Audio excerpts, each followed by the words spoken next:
अस्सलाम वालेकुम रहमतुल्लाहि वबरकातुहू। आज हम लोग हमारे इस क्रैश कोर्स का एक और नए सबक की तरफ चल पड़े हैं और वो सबक का नाम है प्लांट ग्रोथ। क्या नाम है उस सबक का? Plant growth and development. ये जो प्लांट्स है उनका ग्रोथ कैसा होता है और जो प्लांट्स है उनका डेवलपमेंट कैसा होता है। तो जब हम प्लांट ग्रोथ की बात करते हैं और डेवलपमेंट की बात करते हैं तो असल में हम ये समझना चाह रहे हैं कि हमने ये बोला कि जो भी पौधा होता है उसकी जो शुरुआत होती है वो कहाँ से होती है? बीज से होती है। और फिर बीज से क्या होता है? तो बीज से फिर वहां पर क्या बनती है? जड़ें बनती है, जड़ से तना बनता है और तने से फिर धीरे धीरे धीरे उस पौधे की क्या होती जाती है? ग्रोथ। और फिर एक वक्त ये आता है कि वो एक पौधा बनता है और बाद में झाड़ बन जाता है। फिर हमने ये भी पढ़ा कि बीज बनने से पहले क्या बनता है। तो हमने कहा कि बीज बनने से पहले जाइगोट बनता है। और फिर इससे पहले भी हमने कहा कि जाइगोट बनने से पहले क्या बनता है। तो हमने कहा कि जाइगोट बनने से पहले यहाँ पर बनता है पोलन ग्रेन। क्या बनता है? Pollen grain. और क्या बनता है? ओव्यूल। और ये पोलन ग्रेन और ओव्यूल कहाँ बनता है? तो हमने कहा कि ये फूलों में बनता है। इसका मतलब ये एक पूरी साइकिल है कि पहले ये होगा कि सीड सीड से एक बड़ा पौधा बनेगा, उस पौधे के ऊपर फूल लगेंगे, फूल से फिर पोलन ग्रेन बनेंगे, ओव्यूल बनेंगे। वो पोलन ग्रेन और ओव्यूल से क्या बनेगा? जाइगोट, जाइगोट से एम्ब्रियो, एम्ब्रियो फिर वापस से कहाँ चला जाएगा? सीड। तो ये एक ग्रोथ साइकिल है। अब हमको इस ग्रोथ साइकिल में एक जो स्टेप समझना है वो ये है कि जो सीड होता है उस सीड से जो जड़ निकलती है और उस जड़ के बाद जो ऊपर स्टेम निकलता है, तना निकलता है, फिर उससे फूल बनते हैं, पत्ते बनते हैं, बहुत सारी शाखें लगती है। तो ये जो अमल होता है इस अमल के अंदर बुनियादी तौर पर जो छोटे छोटे काम होते हैं उनमें से ऐसे कामों को जिनको हम कहते हैं सेल डिवीजन, खलिए की तकसीम। अब उसको हमको यहाँ पर समझना है कि ये सारे काम कैसे होते हैं। तो खलिए के नंबर बढ़ेंगे, खलिए का साइज बढ़ेगा, उसकी वजह से जो प्लांट्स के पार्ट है वो बनेंगे, जड़ बनेगा, तना बनेगा, पत्ते बनेगा।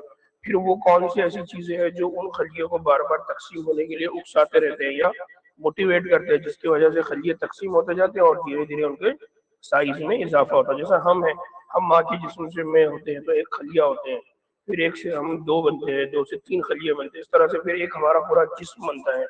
फिर हम दुनिया में आते हैं तो दुनिया में हमारा जो जिस्म का साइज है वो बहुत छोटा होता है, लेकिन धीरे धीरे धीरे धीरे धीरे धीरे फिर हमारे जिस्म का एक साइज बढ़ता है। तो इस तरह से यहाँ पर हम इस पूरे कंसेप्ट को समझने वाले हैं। तो सबसे पहले ये कि पौधे जो होते हैं उसकी जिंदगी के जो मराहिल है, कौन कौन से अहम मराहिल है, कौन कौन सी इंपॉर्टेंट स्टेजेस है। तो पौधे के स्टेजेस में सबसे पहली स्टेज जो होती है वो होती है बीज। दूसरा जो होता है वो होता है नन्हा पौधा, जिसको आमतौर पर बोला जाता है सीडलिंग या उसको बोला जाता है यंग प्लांट। यानी आप आमतौर पर अगर आपने घर में तजुर्बे किए होंगे, आपने कोई बीज वगैरह लगाया होगा या कहीं पर कोई दाना लगाया होगा तो आपने देखा होगा कि उससे पहले छोटी सी क्या आती है? सीडलिंग आती है। आमतौर पर हम उसके लिए लफ्ज इस्तेमाल करते हैं कूपल आती है। ठीक है। फिर धीरे धीरे जब उसको एक अच्छा सा माहौल मिलता है, इन्वायरमेंट मिलता है, तो फिर एक वो पूरा बालिग पौधा बन जाता है, यानी एडल्ट प्लांट बन जाता है, यानी वो मैच्योर्ड यानी पुख्ता प्लांट बन जाता है। पुख्ता का मतलब ये है कि अब उसकी जड़ है, तना है, तने के ऊपर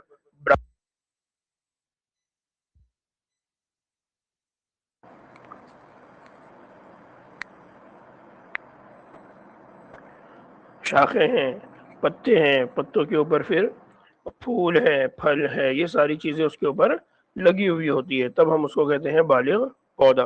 तो बुनियादी तौर पर इस चीज को याद रखना है कि बालिग पौधे का मतलब ये होता है जब पौधे के अंदर वो सारे पार्ट्स है जो उसके लिए जरूरी है। तो एक और बात याद रखना है कि पौधे की जो साइज है उसमें वक्त के साथ मुस्तकिल क्या होता रहता है? इजाफा होता रहता है। और इनके अंदर जो नमू है वो एक तसलसल के साथ जारी रहती है, यानी ये कंटिन्यूटी के साथ होने वाला प्रोसेस है। जैसा आप देखेंगे कि एक पौधा है, आप उसका पत्ता तोड़ दो या उसकी शाखें काट दो, फिर से दोबारा वो शाखें क्या हो जाएंगी? आ जाएगी। नाउ नमू की इनके अंदर एक अनोखी खुसूसियात है, यूनिक ग्रोथ कैरेक्टरिस्टिक है। वो यूनिक ग्रोथ कैरेक्टरिस्टिक क्या है? तो पौधों के अंदर एक होता है आर्जी हिस्से या टेम्पररी पार्ट्स, और दूसरे होते हैं जिसको बोला जाता है मुस्तकिल हिस्से या परमानेंट पार्ट्स। तो पौधों के अंदर आर्जी हिस्से होते हैं और मुस्तकिल होते हैं। आर्जी हिस्से में कौन कौन होता है?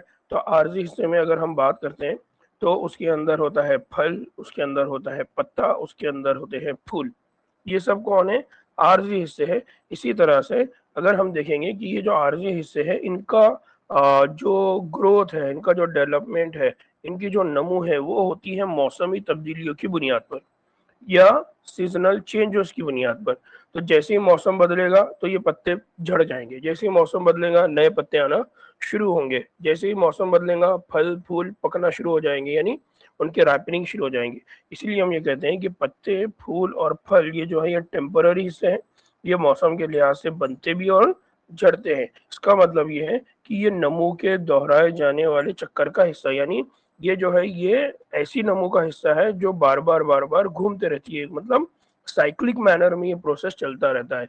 बार बार पत्ते आएंगे फिर झड़ जाएंगे, फिर आएंगे फिर झड़ जाएंगे, इस तरह से प्रोसेस चलता रहता है। अब दूसरा है मुस्तकिल हिस्से। मुस्तकिल हिस्से मतलब ऐसे हिस्से जो हमेशा रहने वाले हैं। इन हिस्सों में कौन आता है? तो इनमें आता है तना और जड़ें, ये पत्तों के मुस्तकिल हिस्से। और ये वक्त के साथ साथ अपनी जसामत में मुसलसिल क्या करते रहते हैं? इजाफा। तो इसका मतलब ये है कि ये जो पार्ट है कौन वाले? तना वाला और जड़ वाला, इनके अंदर आपको ग्रो, ये जो पार्ट है ये परमानेंट है, मुस्तकिल है, ये हमेशा रहने वाले हैं। फिर दूसरी चीज कि इनके अंदर आपको कंटिन्यूस क्या दिखेंगी? ग्रोथ देखने को मिलेंगी, जिसकी वजह से उनका जो साइज है, जसामत है, उसमें हमेशा क्या देखने को मिलेगा? आपको इजाफा देखने को मिलेगा। तो खसूसियात में याद है, जैसे इंसानों की बात करें तो इंसानों में ऐसा तो नहीं है कि मान लीजिए कि उसके, जैसे हम बालों की बात करें तो बाल क्या हो जाते हैं? झड़ जाते हैं फिर आ जाते हैं। और नाखूनों की बात करें तो काट दिए फिर दोबारा आ जाते हैं। फिर एक वक्त के बाद ये होता है कि बाल पूरी तरह से ना, मर्दों के अंदर आमतौर पे ये होता है कि बाल झड़ना शुरू होते तो आते ही नहीं। बात समझ रहे हैं? नाखूनों की बात करेंगे तो वो एक एज के बाद जितना साइज पहले बढ़ रहा था उतना साइज नहीं बढ़ रहा होता है। फिर एक एज के बाद ये होता है कि हाइट रुक जाती है, एक एज के बाद ये होता है कि बॉडी का साइज रुक जाता है। तो ये जो सारा प्रोसेस है, तो नमू पौधों की अगर बात करेंगे तो उनमें हमको इंसानों से या जानवरों से जो चीजें हटकर देखने को मिलती है, जो यूनिक देखने को मिलती है, कि कुछ पार्ट्स ऐसे हैं जिनकी ग्रोथ जो होती है वो मुस्तकिल रहती है, वो परमानेंट रहते हैं। और कुछ पार्ट्स ऐसे हैं जो आर्जी होते हैं, टेम्पररी होते हैं, उनकी जो ग्रोथ है वो मौसम पर मुनहसर होती है। नाउ नशोनुमा के लिए कुछ बुनियादी और अहम सवालात है जिनको हमने पूछना चाहिए। पहला ये कि फूल हमेशा तौलीदी अमल से पहले ही क्यों नमूदार होते हैं, यानी जब इनको तौलीद करना होता है तभी ये फ्लावर कैसे क्या ग्रो हो जाते हैं। फिर ये जो साख्त और अफ़ाल है ये वक्त के साथ तब्दील हो सकते हैं, यानी जो खलिए हैं, इन खलिए के जो शेप है, स्ट्रक्चर है वो, और उनके जो काम है वो क्या वक्त के साथ बदल सकते हैं। फिर क्या पौधे की साख्त और उसके अफ़ाल आपस में जुड़े हुए हैं? तो ये कुछ सवालात है। अब ये सवालात करने का मकसद क्या है? ये सवालात करने का मकसद ये है कि पौधे की जब नमो होती है तो नमो के अंदर कुछ खलियात होते हैं, और वो खलियात धीरे धीरे क्या होते जाते हैं? डिफरेंशिएट होते चले जाते हैं, यानी वो अपना काम तय कर लेते हैं। तो अब जब ये खलिए बनते हैं, इन खलियों के बनने का पूरा अमल होता है, तो ये कैसे मुमकिन है कि आपकी जैसे ही तौलीद का अमल आएगा तो फूल बन जाएंगे, फिर जैसी कुछ और काम की ज़रूरत होगी तो खलिए की साख्त में इजाफा होगा, वो काम में अंदर तब्दीली लेकर आएंगे। तो उसको यहाँ पर समझना है कि ये सब प्रोसेस होता कैसे है। तो इसको समझने के लिए सबसे पहले खलियात जो बन रहे हैं, पौधे के जो खलियात बनते हैं, उनकी इब्तिदा कहाँ से होती है? तो हम ये कहते हैं कि चाहे जानदार हो, चाहे नबातात हो, चाहे जानवर हो, चाहे नबातात हो, हम देखते हैं कि उनकी जो शुरुआत होती है वो जाइगोट से होती है। और जब जाइगोट से कई सारे खलिए बनते हैं। क्यों? क्योंकि इसके अंदर होता है सेल डिवीजन, माइटोसिस, जिसकी वजह से ये होता है कि एक स्टेज के बाद बहुत सारे खलियों के नंबर बढ़ जाते हैं, और ये जो खली है ये आगे चलकर मुख्तलिफ साख्ते इख्तियार करते हैं। कुछ पत्ते बनाएंगे, कुछ पत्तों में भी क्या होगा? कुछ मेसोफिल बनेंगे, कुछ स्टोमेटा बनेंगे, तो अलग अलग खलिए बनेंगे। फिर हर साख्त का अपना फेल होगा, है ना, हर कोई अपना अपना काम करेंगे। जैसे अगर बात करते हैं जाइलम फ्लोएम, तो ये तने में होते हैं, ये क्या करते हैं? जमीन से पानी ऊपर पहुंचाते हैं। पत्ते क्या करते हैं? तो फोटोसिंथेसिस का अमल करते हैं, वहां से जो ग़िज़ा बनती है वो नीचे पहुंचाते हैं। और इसी तरह से मखसूस अफ़ाल के लिए भी कुछ सिलेक्शन हो जाते हैं। तो इसी तरह से जब साख्त का अपना अपना काम होता है, तो कुछ साख्तें ऐसी होती है जो स्पेसिफिक फंक्शन अंजाम देते हैं, मखसूस अफ़ाल अंजाम देते हैं, मखसूस काम अंजाम देते हैं। जैसा कि अगर मान लीजिए ये फ्लोएम और जाइलम है, ये क्या करेंगे? ये एक ही काम करेंगे, और इनका काम क्या है? ट्रांसपोर्टेशन। एक चीज को एक जगह से दूसरी जगह ले जाना, जैसे ग़िज़ा है ग़िज़ा को ले जाना, पानी है पानी को लेकर जाना, नमकियात है नमकियात को लेकर जाना। नाउ अब सवाल ये आता है कि ये जो डिफरेंशिएशन है, यानी ये तो सारे के सारे सेल थे, ये सारे के सारे जो सेल है, इन सेल को ये बात कैसे पता चलती है कि उन्होंने क्या काम करना है? उसको समझने के लिए हमको एक कंसेप्ट को समझना पड़ेगा, जिसको हम यहाँ पर कहते हैं की कंसेप्ट, मोस्ट इंपॉर्टेंट कंसेप्ट, या कायदा कुलिया, यानी अहम कुलिया, यानी एक अहम रोल। वो अहम रोल क्या है कि जैसा जैसा नमो होती है, जैसा जैसा साइज में इजाफा होता है, तो यहाँ पर इस साइज में इजाफे की वजह यह है कि यहाँ पर अददी तब्दीली होती है। अददी तब्दीली का मतलब क्या है? खलियों के नंबर में क्या होता है? इजाफा। और जैसे जैसे खलियों के नंबर में इजाफा होता जाता है, वैसे वैसे उन खलियों के अंदर होता जाता है डिफरेंशिएशन। डिफरेंशिएशन का मतलब क्या होता है? तफर्रुका। तफर्रुका का मतलब ये होता है कि जितने खलिए हैं, उन खलिए को क्या दिया जाएगा? उन खलिए को दिया जाएगा उनका काम, उन खलिए को दिया जाएगा उनका शेप। मान लीजिए कि आपके पास 10 लोग हैं वर्क करने वाले, 10 लोगों को आपने ट्रेन कर दिया। अब जैसे ही आपने उनको ट्रेन कर दिया, तो अब आपने एक को बोला कि भाई तूने दुकान के काउंटर पे बैठना है, दूसरे को बोला कि भाई तूने सारे जो भी मटेरियल आ रहा है जा रहा है उसका ख्याल करना है, तीसरे को आपने बोला कि इन दोनों को तूने मैनेज करना है, चौथे को बोला कि बाहर चपरासी के जैसा काम करना है। आपने क्या करे? 10 लोगों को ट्रेन करे, सबको सब काम सिखाए, लेकिन आखिर में हर एक को एक एक काम दे दिया। तो जब आप किसी को मखसूस काम दे देते हैं, उसको स्पेसिफाई कर देते हैं, जब ये डिसाइड कर लेते हैं कि वो कौन सा काम करेगा, तब उस अमल को बोला जाता है डिफरेंशिएशन। मान लीजिए कि माँ के पेट में या सीड के अंदर, जब ये माँ के पेट के अंदर या फर्टिलाइजेशन के बाद जब जाइगोट बना और जाइगोट के अंदर बहुत सारे खलिए बने, तो कुछ खलिए को ये बोला गया कि तुमने आगे चल के शूट बनाना है, यानी तना बनाना है। कुछ खलियों को बोला गया कि आगे चल के तुमने जड़ें बनानी है, यानी रूट बनाना है। कुछ खलियों को बोला गया कि देखो, जब तना बनेगा ना, तो तने के ऊपर क्या बनेगी? शाखें बनेगी, तो वो शाखें तुमने बनाना है, या उस शाखों के ऊपर जो पत्ते बनेंगे वो पत्ते तुमने बनाना है। तो इस तरह से सारे खलियों को क्या कर दिया गया? काम दे दिया गया, यानी उनका क्या हो गया? डिफरेंशिएशन हो गया, यानी उनका काम तय हो गया। इस अमल को बोला जाता है डिफरेंशिएशन।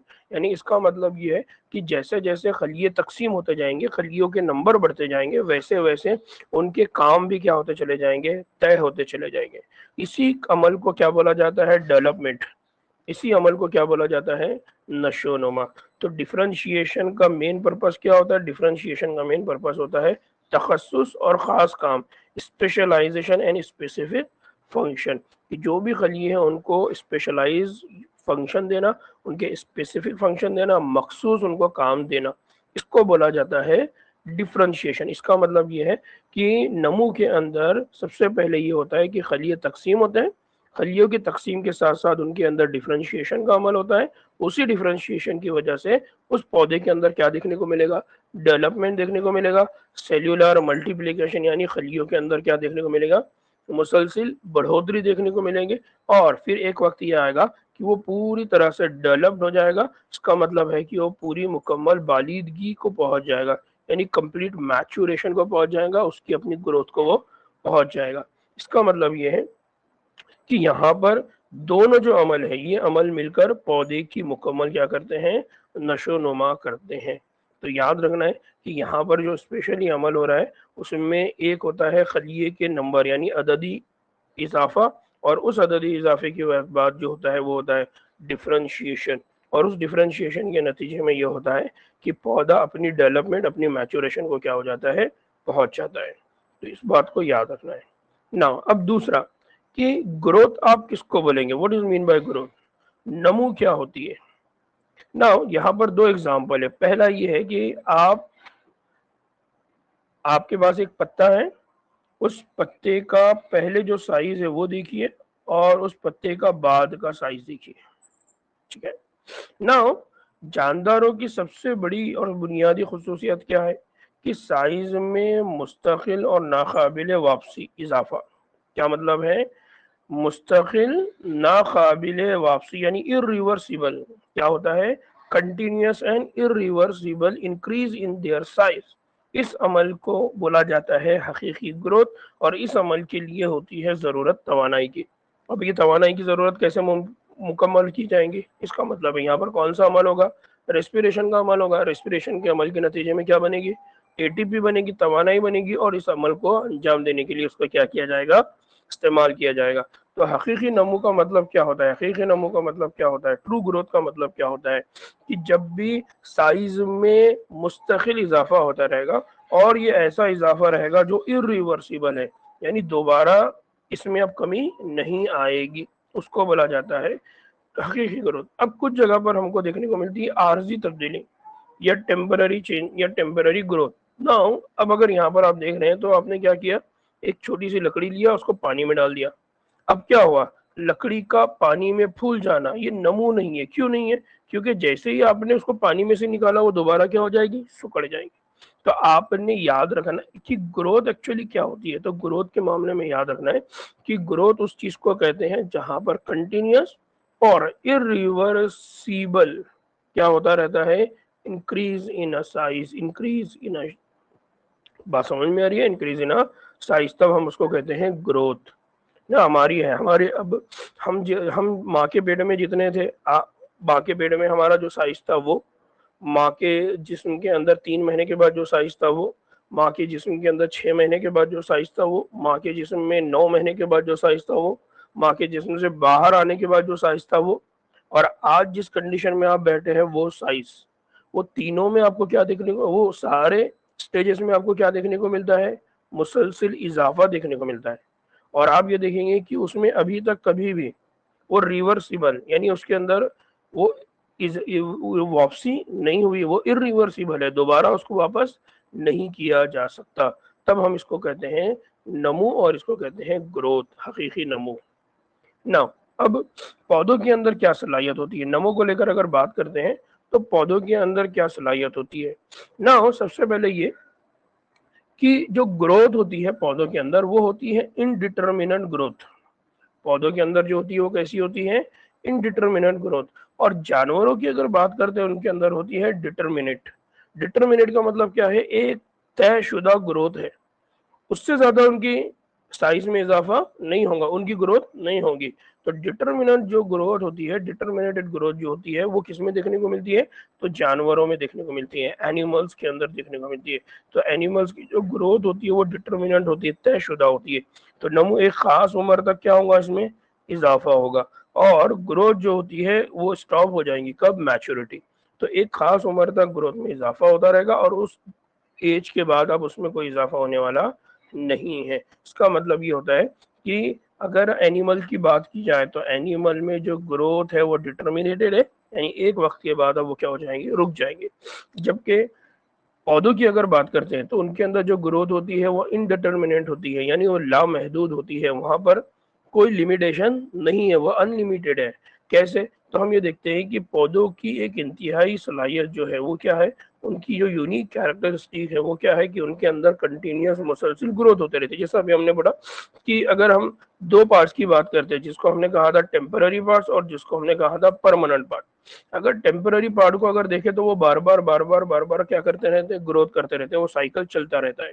जबकि परमानेंट पार्ट की अगर बात करें तो उनके साइज में मुसलसिल क्या होता रहता है, इजाफा होता रहता है, उनकी मोटाई बढ़ती है, उनकी लेंथ बढ़ती है, उनका साइज बढ़ता रहता है। तो हम ये देखते हैं कि जो पौधे होते हैं उनके अंदर जो ग्रोथ होती है वो इनडिटर्मिनेट होती है। फिर अब ये पूरे ग्रोथ में जो सबसे अहम रोल प्ले करता है वो है मेरिस्टेम्स। कौन रोल प्ले करते हैं, मेरिस्टेम्स। तो ये स्पेशल खलिए होते हैं जिनको हम मेरिस्टेम कहते हैं। अगर आपको याद आ रहा होगा तो मॉर्फोलॉजी ऑफ फ्लावरिंग प्लांट में हमने ये बात को पढ़ा था कि जो रूट होती है, जो स्टेम होती है, जो जड़ें होती है और जो तना होता है, उनके अंदर स्पेशल खलिए होते हैं मेरिस्टेमेटिक। और ये मेरिस्टेमेटिक खलिए हमेशा क्या करते रहते हैं, तकसीम होते रहते हैं, और इनके नंबर में हमेशा क्या होता रहता है, इजाफा, और बहुत फास्ट ये तकसीम होते हैं। इवन ये मेरिस्टेम जो खलिए है ये आज टिश्यू कल्चर टेक्निक में यूज होते हैं। क्यों होते हैं, क्योंकि हमको ये पता है कि जो पौधे हैं उनके ऊपर वायरस का जो अटैक होता है, वायरस या वायरल जो डिजीज होती है, उन वायरल डिजीज की वजह से उनका बहुत नुकसान होता है।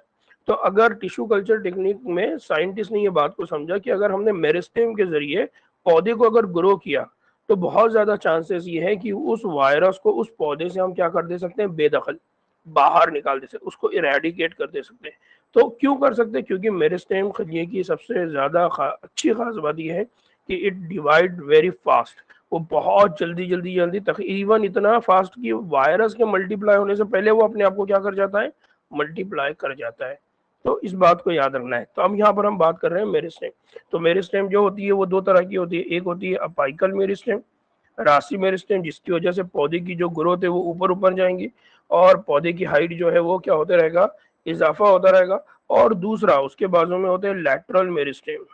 लैटरल मेरिस्टेम की वजह से क्या होता है कि जो पौधा होता है उससे क्या बनते चली जाती है, ब्रांचेस, उससे क्या बनते चली जाती है, शाखें बनते चले जाती है। तो खलियाती तकसीम के इंतहाई फाल इलाके यानी region of active cell division, ये खुद को नया करने वाले यानी सेल्फ रिन्यूइंग खलियात होते हैं। बार बार ये डिवाइड होते हैं और अपने आप को क्या करते जाते हैं, रिन्यू करते जाते हैं, दोबारा अपने आप को बनाते चले जाते हैं। और पौधे के मुसलसिल और लामहदूद नमो के लिए ये जिम्मेदार है। तो हम जब कहते हैं कि पौधों के अंदर इनडिटर्मिनेट ग्रोथ होती है, जब हम ये कहते हैं कि पौधों के अंदर कंटिन्यूस ग्रोथ होती है, तो वो सिर्फ इन्हीं खलियों की वजह से होती है जिनको हम यहाँ पर मेरिस्टेम खलिये कहते हैं। अब ग्रोथ के अंदर दो पैटर्न फॉलो होते हैं। एक पैटर्न होता है उसको बोला जाता है इब्तिदाई नमू, प्राइमरी ग्रोथ, और दूसरा होता है जिसको बोला जाता है सानवी नमू या सेकेंडरी ग्रोथ। आमतौर पे प्राइमरी नमू में क्या चीज डिसाइड होती है? तो प्राइमरी नमू के अंदर ये होता है कि यहाँ पर सबसे ज्यादा फोकस किया जाता है लंबाई में इजाफे को, यानी जड़ों की लंबाई, तने की लंबाई।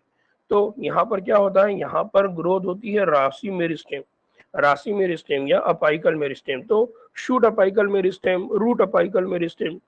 शूट अपाइकल मेरिस्टेम जमीन से ऊपर ऊपर जाएगा, जिसकी वजह से पौधे की जो हाइट है वो जमीन से ऊपर बढ़ेगी।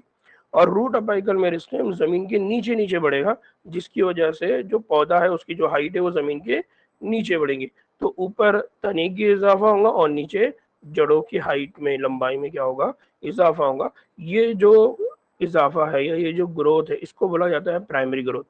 फिर इसके बाद क्या होगा, अब शूट जो है उसकी चौड़ाई में इजाफा होगा, रूट जो है उसकी चौड़ाई में इजाफा होगा, उसकी मोटाई में इजाफा होगा। तो अब दूसरी जो ग्रोथ होती है उसको बोला जाता है कि पौधे की मोटाई और चौड़ाई में जो इजाफा होता है उसको बोला जाता है सेकेंडरी ग्रोथ। और सेकेंडरी ग्रोथ के बाद इनके अंदर जो ग्रोथ में रोल प्ले करते हैं वो करते हैं लैटरल मेरिस्टेम्स। कौन करते हैं? Lateral meristems. तो अपाइकल मेरिस्टेम ऊपर और नीचे की तरफ ग्रोथ करवाएगा, लेटरल मेरिस्टेम ये आजू बाजू साइड बाय साइड क्या करवाएगा, ग्रोथ करवाएगा। नाउ हमने, अगर आपको याद हो रहा होगा तो हमने पढ़ा था कॉर्क कैम्बियम, वेस्कुलर कैम्बियम। हमने कहा कि जैसे जैसे इनकी ग्रोथ में इजाफा होगा तो इनके अंदर ये होगा कि सेकेंडरी ग्रोथ होने के चांसेस रहेंगे, नए खलिए बनने के चांसेस रहेंगे। तो ऐसे पौधे जिनके अंदर कैम्बियम होती है उनके अंदर सेकेंडरी ग्रोथ होती है। ऐसे पौधे जिनके अंदर कैम्बियम नहीं होते उनके अंदर सानवी ग्रोथ नहीं होती है। अब नमू की पैमाइश कैसा करेंगे या मेजरमेंट ऑफ ग्रोथ? तो नमू जब हम पौधे की बात करते हैं तो उसको कैसे जांचा जाएगा, उसको कैसे देखा जाएगा, उसको कैसे मापा जाएगा?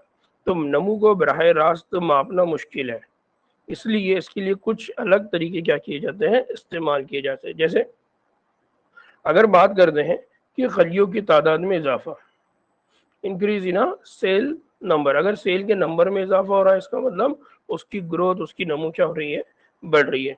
इसी तरह से जो पत्ता है या जो टिश्यू है या जो भी चीज़ है उसके एरिया और वॉल्यूम है ना, हम भी ये देखते हैं कि भाई कोई इंसान है तो हम देख रहे हैं कि भाई उसकी हाइट बढ़ रही है तो हम बोलते हैं कि इसकी ग्रोथ हो रही है, जिसकी हाइट नहीं बढ़ रही हम बोलते हैं कि इसकी ग्रोथ नहीं हो रही। तो आमतौर पर हम जाहिरी तौर पर देखते हैं, लेकिन यहाँ पर जाहिरी बात नहीं चल रही, यहाँ पर एनाटॉमिकल लेवल की बात चढ़ी है, अंदरून लेवल की बात चढ़ी है। तो अंदरून लेवल, जैसे फॉर एग्जाम्पल समझने के लिए बोल रहा हूँ कि आमतौर पर हम सुनते हैं कि जब प्रेगनेंसी की कंडीशन होती है तो बार बार क्या करवाया जाता है, बार बार करवाया जाता है सोनोग्राफी।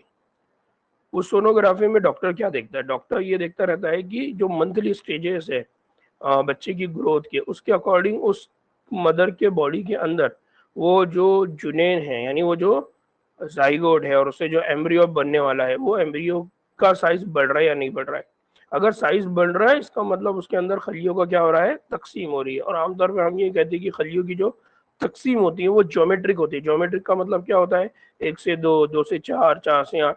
तो धीरे धीरे वो जब खलिये तकसीम होते जाते हैं तो हमको खुद दिखाई देता है कि खलियों के नंबर में क्या हो रहा है, इजाफा। अगर खलियों के नंबर में इजाफा अगर हो रहा है इसका मतलब ग्रोथ हो रही है।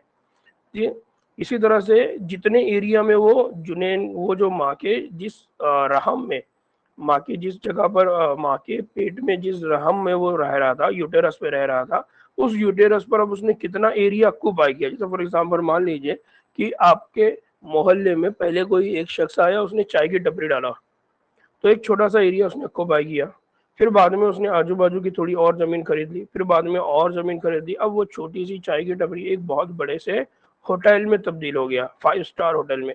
तो अब जब आप उसको देख रहे हैं तो आप बोल रहे हैं कि क्या हुआ, इसकी जो वॉल्यूम है, इसका जो एरिया है, इसकी जो रकबा है, इसका जो हजम है वो बढ़ गया। तो खुद ब खुद आपने आइडिया लगा दिया कि हाँ इसकी क्या हो गई है, ग्रोथ। तो इस तरह से हम ये कहते हैं कि जब हम ग्रोथ की बात करते हैं तो कुछ मेथड होते हैं जो डायरेक्ट होंगे, कुछ इनडायरेक्ट होंगे।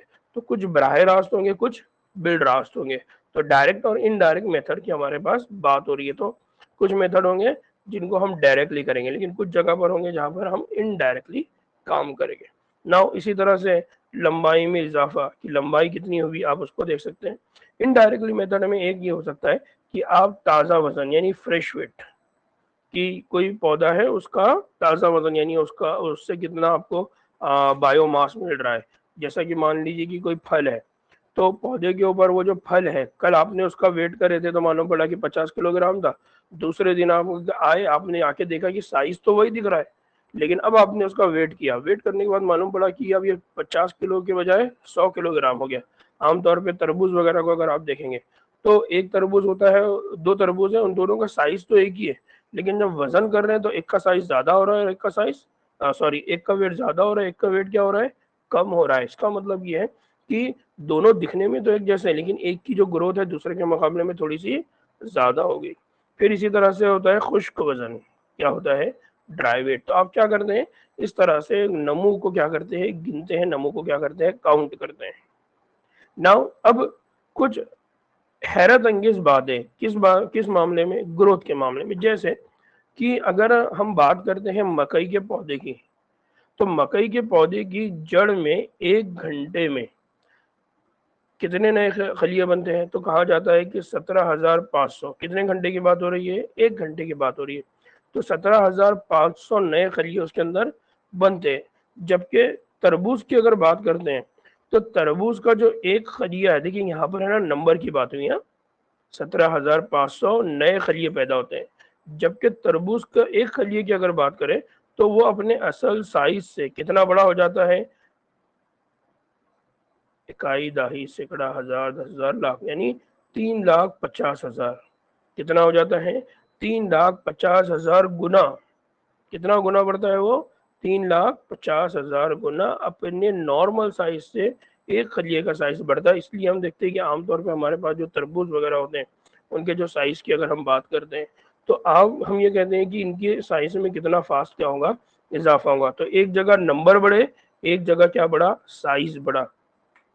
नाउ अब नमू के मराहिल की हम बात कर रहे हैं। आमतौर पे नमू के मराहिल में क्या होता है, तो अगर आपको रूट वाला कंसेप्ट अगर याद आ रहा होगा तो हमने ये बात पढ़ा था कि सबसे पहले जो मरहला होता है उसको कहते हैं मेरिस्टेमेटिक मरहला, खलियों का बनना, सेल फॉर्मेशन।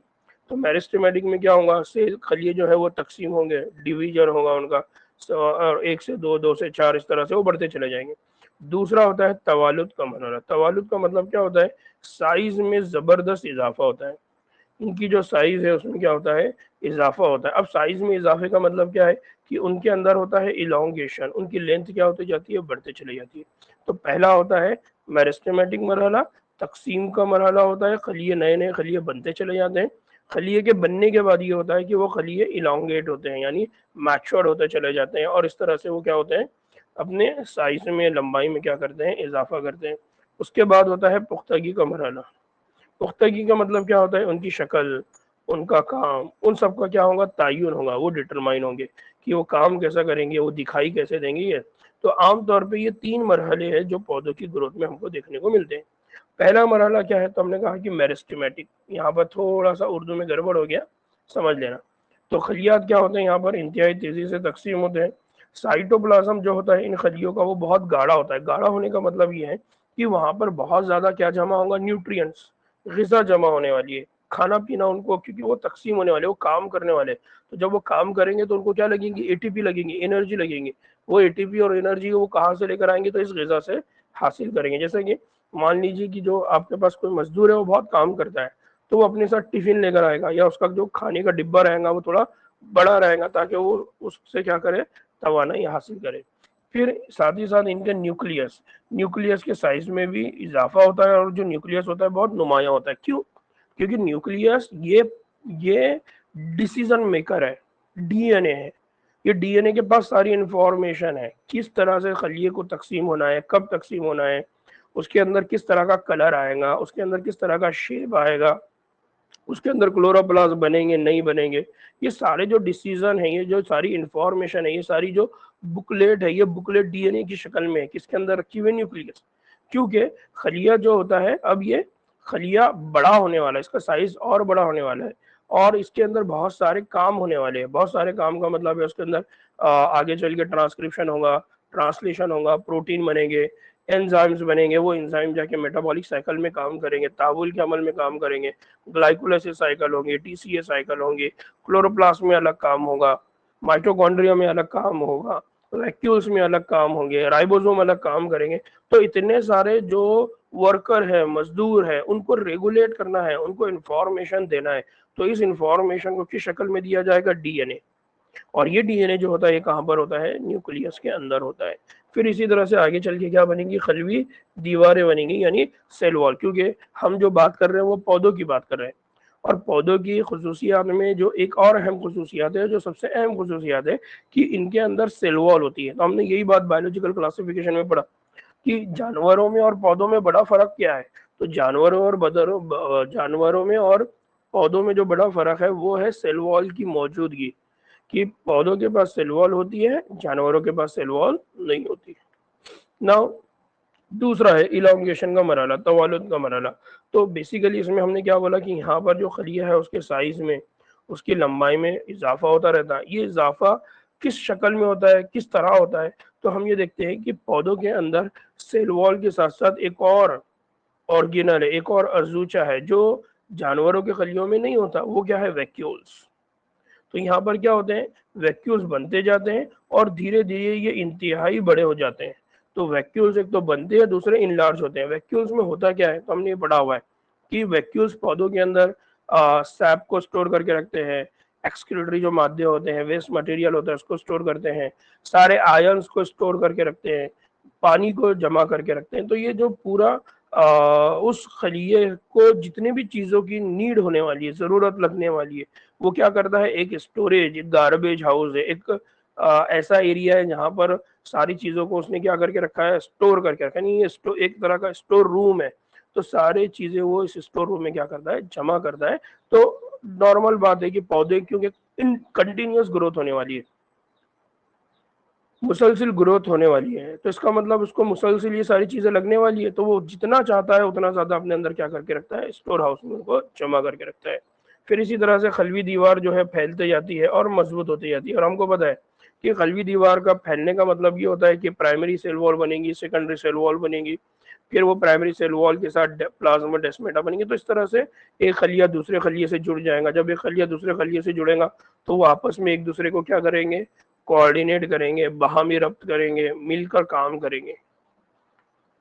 नाउ तीसरा मरहला को बोला जाता है पुख्तगी का मरहला। अब इस पुख्तगी के मरहले में क्या होगा, जो इतने सारे सेल बने, जो इतने सारे सेल ने अपने साइज और लंबाई में इजाफा किया, अब वो अपने काम करेंगे।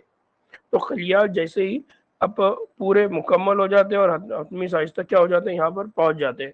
फिर इनके अंदर होता है स्ट्रक्चरल स्पेशलाइजेशन, यानी साख्ती तखसीस। साख्ती तखसीस का मतलब ये है कि अब उनका जो शेप है वो डिसाइड हो जाएगा। जैसा रूट की बात करते हैं, जड़ों की बात करते हैं, तो जड़ों के ऊपर बनती है रूट हेयर, यानी उनका जो शेप है वो बालों की तरह हो गया, हेयर्स की तरह हो गया। और उनका ये काम डिसाइड हो गया कि उन्होंने क्या करना है, पानी को जज्ब करना है, न्यूट्रिएंट को जज्ब करना है, और किसको ला कर देना है, जड़ों को ला कर देना है, और जड़ वो तनों को देंगी, तने उसको ले जाके पत्तों को देंगे। तो इस तरह से पत्तों में फोटोसिंथेसिस का अमल चलेगा। फिर मखसूस फ़ाल के लिए मुकम्मल बाफ्ते और टिश्यू तैयार हो जाते हैं। अब मान लीजिए कि जो रूट हेयर है उनका काम होता है ट्रांसपोर्टेशन, एक जगह से मतलब पानी को जज्ब करना है और ऊपर तक ले जाना है। तो अब वहां पर वो ऐसे खलिए तो नहीं बनाएंगे जिनका जो शेप है वो गोल हो, वो तो ऐसे खलिए बनाएंगे जिनका शेप लंबूतरा हो, लंबा हो, इलांगेटेड हो, ताकि वो क्या करें, पानी को पहुंचा सके, जैसा हमारे पास होता है पाइपलाइन। तो इस तरह का वो शेप, अगर वो पाइपलाइन की जगह छोटे छोटे गोल गोल शेप अगर बना ले तो इसका मतलब है वो ट्रांसपोर्टेशन का काम नहीं करेंगे।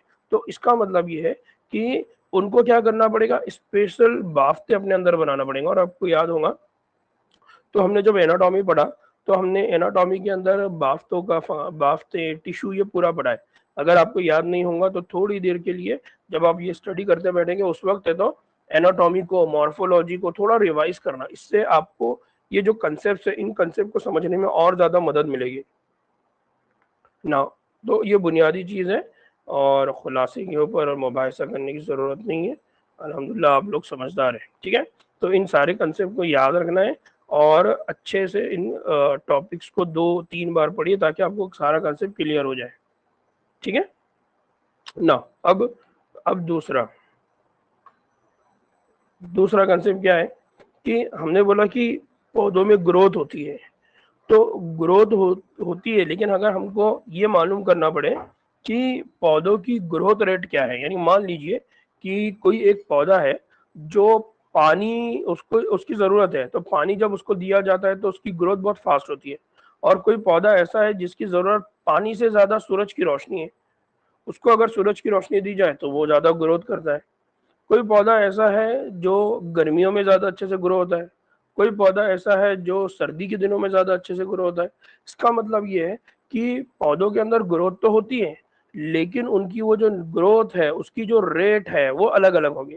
तो किसी की ग्रोथ रेट कुछ अलग होगी, किसी की ग्रोथ रेट कुछ, है ना। इंसानों में देखते हैं कि एक ही घर के अंदर 3-3 बच्चे हैं, और बड़ा भाई है तो वो दुबला पतला दिखाई देता है, छोटा भाई है तो उससे बड़ा दिखाई देता है, और उन सबसे छोटा भाई उन सबसे बड़ा दिखाई देता है।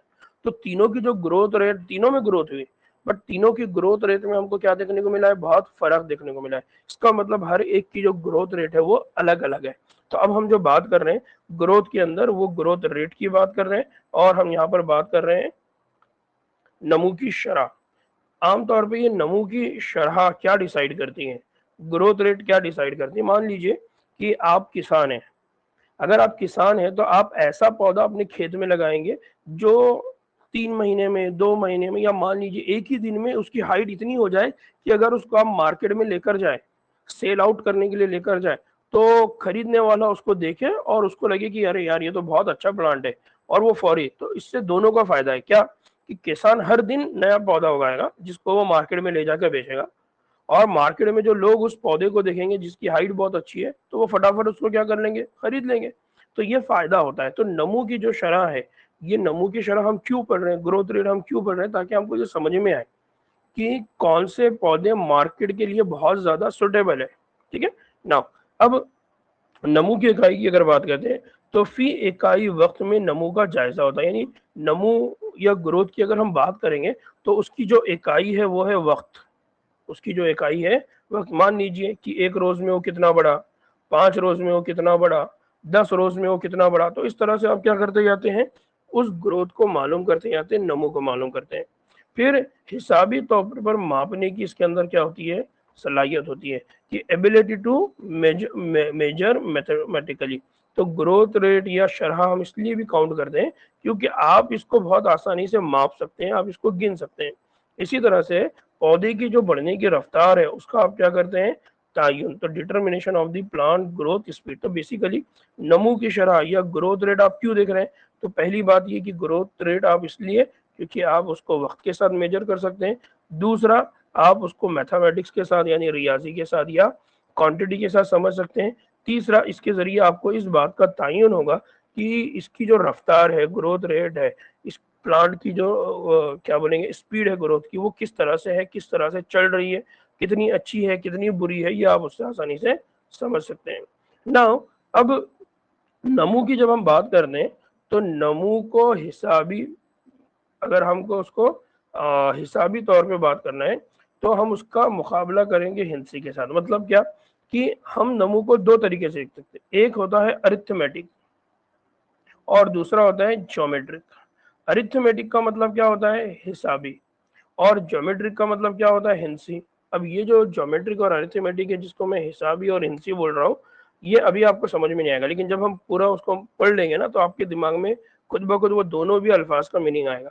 कि अरिथमेटिक नमू की अगर हम बात करते हैं, अरिथमेटिक ग्रोथ की बात करते हैं, या हिसाबी की बात करते हैं, हिसाबी नमू की बात करते हैं, तो इसमें होता क्या कि चीजें हैं ये बहुत तयशुदा मैनर में चलती है। या हम बोलेंगे उसको इस तरह से कि जैसा आमतौर पे हम बोलते हैं ना, भाई हिसाब से रहना रहे। हिसाब से रहना रहे का मतलब क्या होता है, एक लिमिट में रहो, एक बाउंड्री में रहो, उससे ज्यादा प्रॉब्लम क्रिएट मत करो, तो हम बोलते हैं भाई हिसाब से रहे।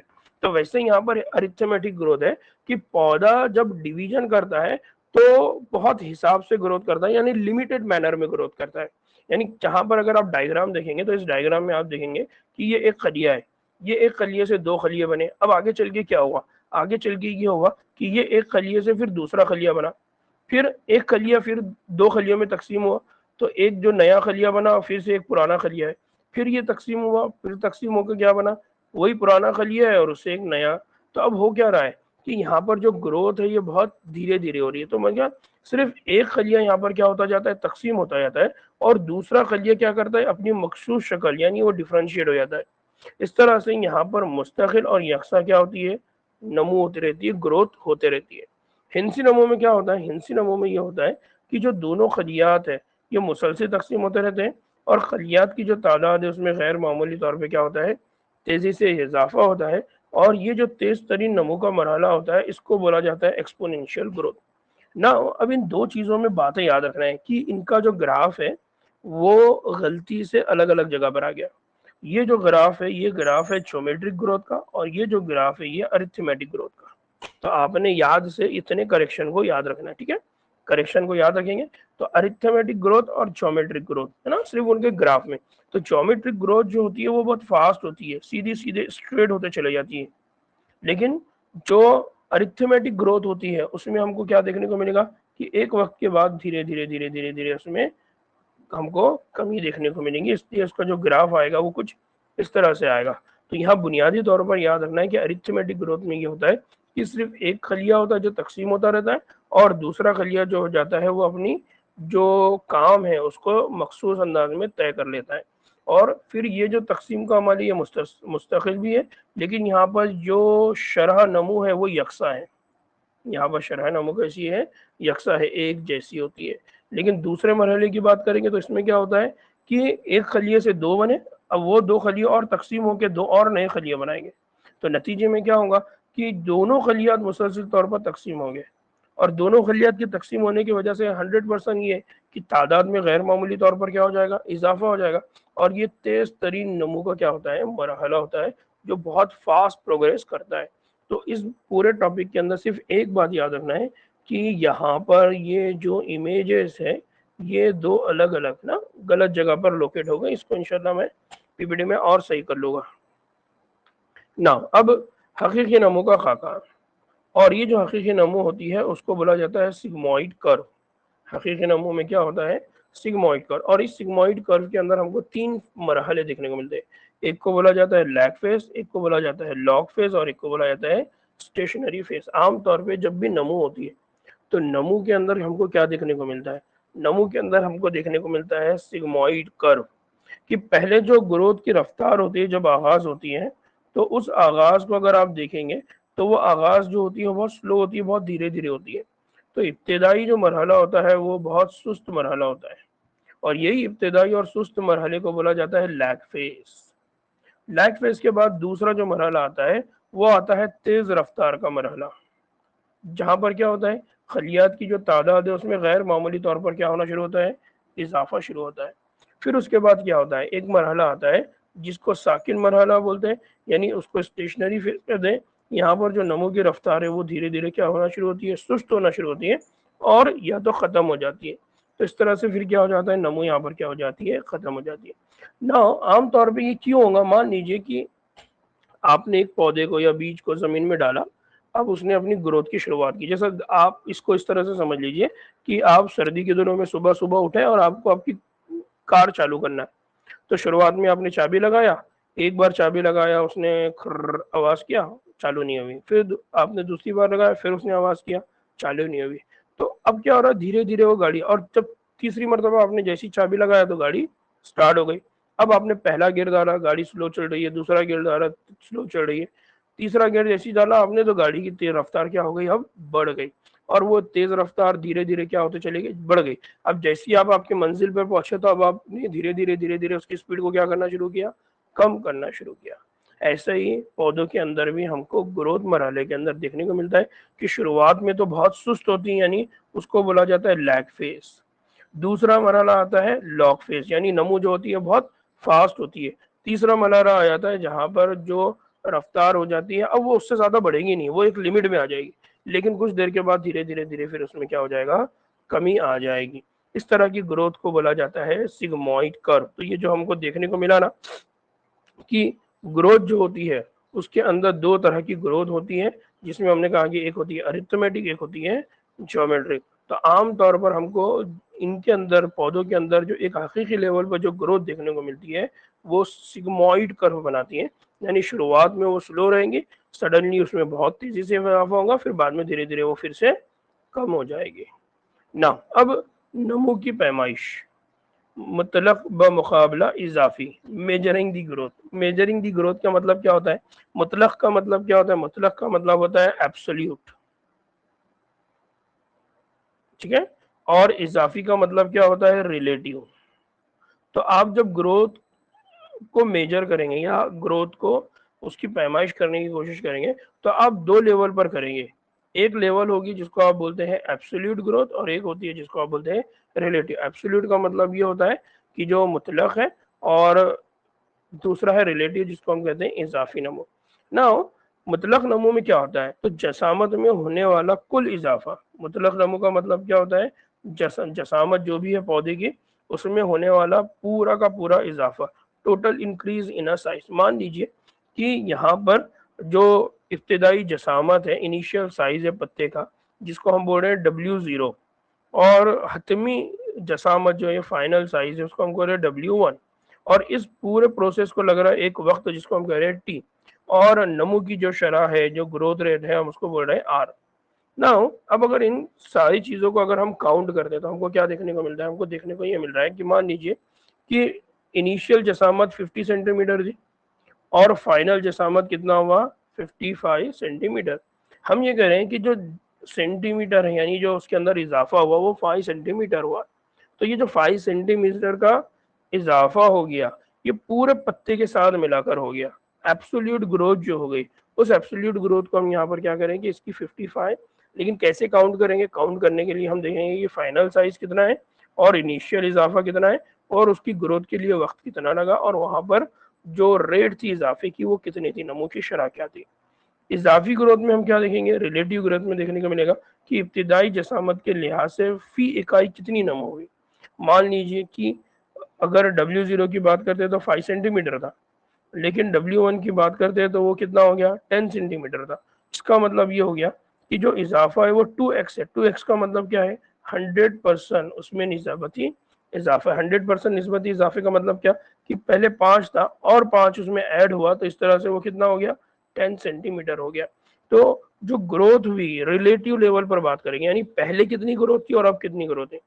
एब्सोल्यूट में अगर बात कर रहे हैं तो एब्सोल्यूट में हम बोल रहे हैं कि मुकम्मल तौर पर कितना उसके साइज में इजाफा हुआ, कितना बड़ा उसकी हाइट में कितनी, या उसके साइज में कितनी नमो हुई, ग्रोथ हुई। तो दो तरह से आप मेजरमेंट करते हैं, एक होती है एब्सोल्यूट ग्रोथ और एक होती है रिलेटिव ग्रोथ ना। अब नमो जब होती है तो नमो के लिए कुछ माहौलियाती तकाजे, अगर ये कंडीशन होगी तो नमो बहुत अच्छे से होंगे, अगर ये कंडीशन नहीं होगी तो नमो में रुकावट आ जाएगी। जैसे सबसे पहला है पानी। तो खलियात के फैलाव के लिए, खामरे के काम करने के लिए पानी सबसे ज्यादा जरूरी है। फिर दूसरा, पौधों के अंदर तनाव यानी टर्जिडिटी बरकरार रखने के लिए भी पानी जरूरी है। अगर पौधों के अंदर टर्जिडिटी नहीं रहेंगी, इसका मतलब जो खलीए है वो अगर फूले हुए नहीं रहेंगे, सिकुड़ जाएंगे। तो इसका मतलब ये है कि खलियों के अंदर अब इंजाइम वगैरह है, उनको एक जगह से दूसरी जगह जाकर काम करने का मौका नहीं मिलेगा। इसलिए पौधों के अंदर पानी का होना बहुत ज़रूरी है ताकि वो फूला हुआ रहे, टर्जिड नेचर में रहे। फिर ग़िज़ाई अज्जा जो न्यूट्रिएंट्स है, तो प्रोटोप्लाज्म की जो तामीर होती है उसमें ग़िज़ाई अज्जा बहुत अहम रोल प्ले करते हैं। प्रोटोप्लाज्म का मतलब क्या होता है, जो साइटोप्लाज्म होता है उस साइटोप्लाज्म के अंदर जो पूरा लिक्विड भरा हुआ है उस लिक्विड को बोला जाता है प्रोटोप्लाज्म। असल में वो जो लिक्विड है, मान लीजिए कि वो एक तरह का जूस है, एक तरह का सूप है, उसके अंदर सारे न्यूट्रिएंट मटेरियल भरे हुए हैं, जिसको जो चाहिए वो वहां से क्या करेगा, ले लेगा। इसका मतलब ये है कि खलियों का जो प्रोटोप्लाज्म है उसके अंदर बहुत ज़्यादा न्यूट्रिएंट्स होना चाहिए, उसमें इनऑर्गेनिक कंपोनेंट होना चाहिए, इलेक्ट्रोलाइट्स यानी ऑर्गेनिक कंपोनेंट होना चाहिए, उसमें पानी होना चाहिए, ये सारी चीज़ें उसके अंदर होना चाहिए। जैसे मान लीजिए कि बिरयानी अगर आप बना रहे हैं तो बिरयानी के अंदर सिर्फ चावल नहीं रहेंगे, उसके अंदर मसाले रहेंगे, गोश्त रहेगा, ये सारी चीज़ें रहेंगे। नान खलिया बना रहे हैं तो उसमें खाना जो भी आप बना रहे हैं उसमें सारे न्यूट्रिशन आपने ऐड कर, भी जाके लोग उसको क्या करेंगे, खा लेंगे। और ज़्यादा रहेंगे, ज़्यादा अच्छे से रहेंगे तो लोग उसको ज़्यादा प्रेफर करेंगे। आज के दौर में जो हमारी बात चल रही है वो किस पर चल रही है, आज हमारी बात चल रही है डाइट पर। हमारे पास डाइट का प्लान करने वाले लोग हैं, यानी आप ऐसे लोगों को पैसा दे रहे हैं जो आपको ये बताते हैं कि आपकी डेली रूटीन में सुबह में आप क्या खाएंगे, दोपहर में क्या खाएंगे, शाम में क्या खाएंगे। वो बता क्या रहे हैं, वो यही बता रहे हैं कि आपका जो खाना है उसमें कितना कार्बोहाइड्रेट होना चाहिए, उसमें कितना प्रोटीन कंटेंट होना चाहिए, उसमें कितना फैट कंटेंट होना चाहिए। तो वैसे ही ये पौधों के मामले में भी कि ग़िज़ाई अज्जा जो होते हैं वो प्रोटोप्लाज्म की तामीर करते हैं, जिसकी वजह से पौधों की क्या होगी, ग्रोथ होंगी। इसी तरह से पौधों की ग्रोथ में जो तीसरा अहम फैक्टर होता है वो होता है रोशनी और कशिश शुक्ल, ग्रेविटी। रोशनी से तो बात समझ में आती है, रोशनी की वजह से जो नए न्यूट्रन बनेंगे और शूट जो है उसकी लंबाई में इजाफा होगा। दूसरा है कशिश शुक्ल। कशिश शुक्ल से क्या होगा, तो हमको पता है कि जो जड़ें होती हैं वो जड़ों को अपनी नमू में क्या करना है, और इजाफा करना है। तो जड़ों की नमू में कशिश शुक्ल यानी कशिश शुक्ल वो नमू को और मतलब जड़ों को नीचे नीचे खींचती है, नतीजे में जड़ों की लंबाई क्या होती जाती है, बढ़ते जाती है। तीसरा है ऑक्सीजन।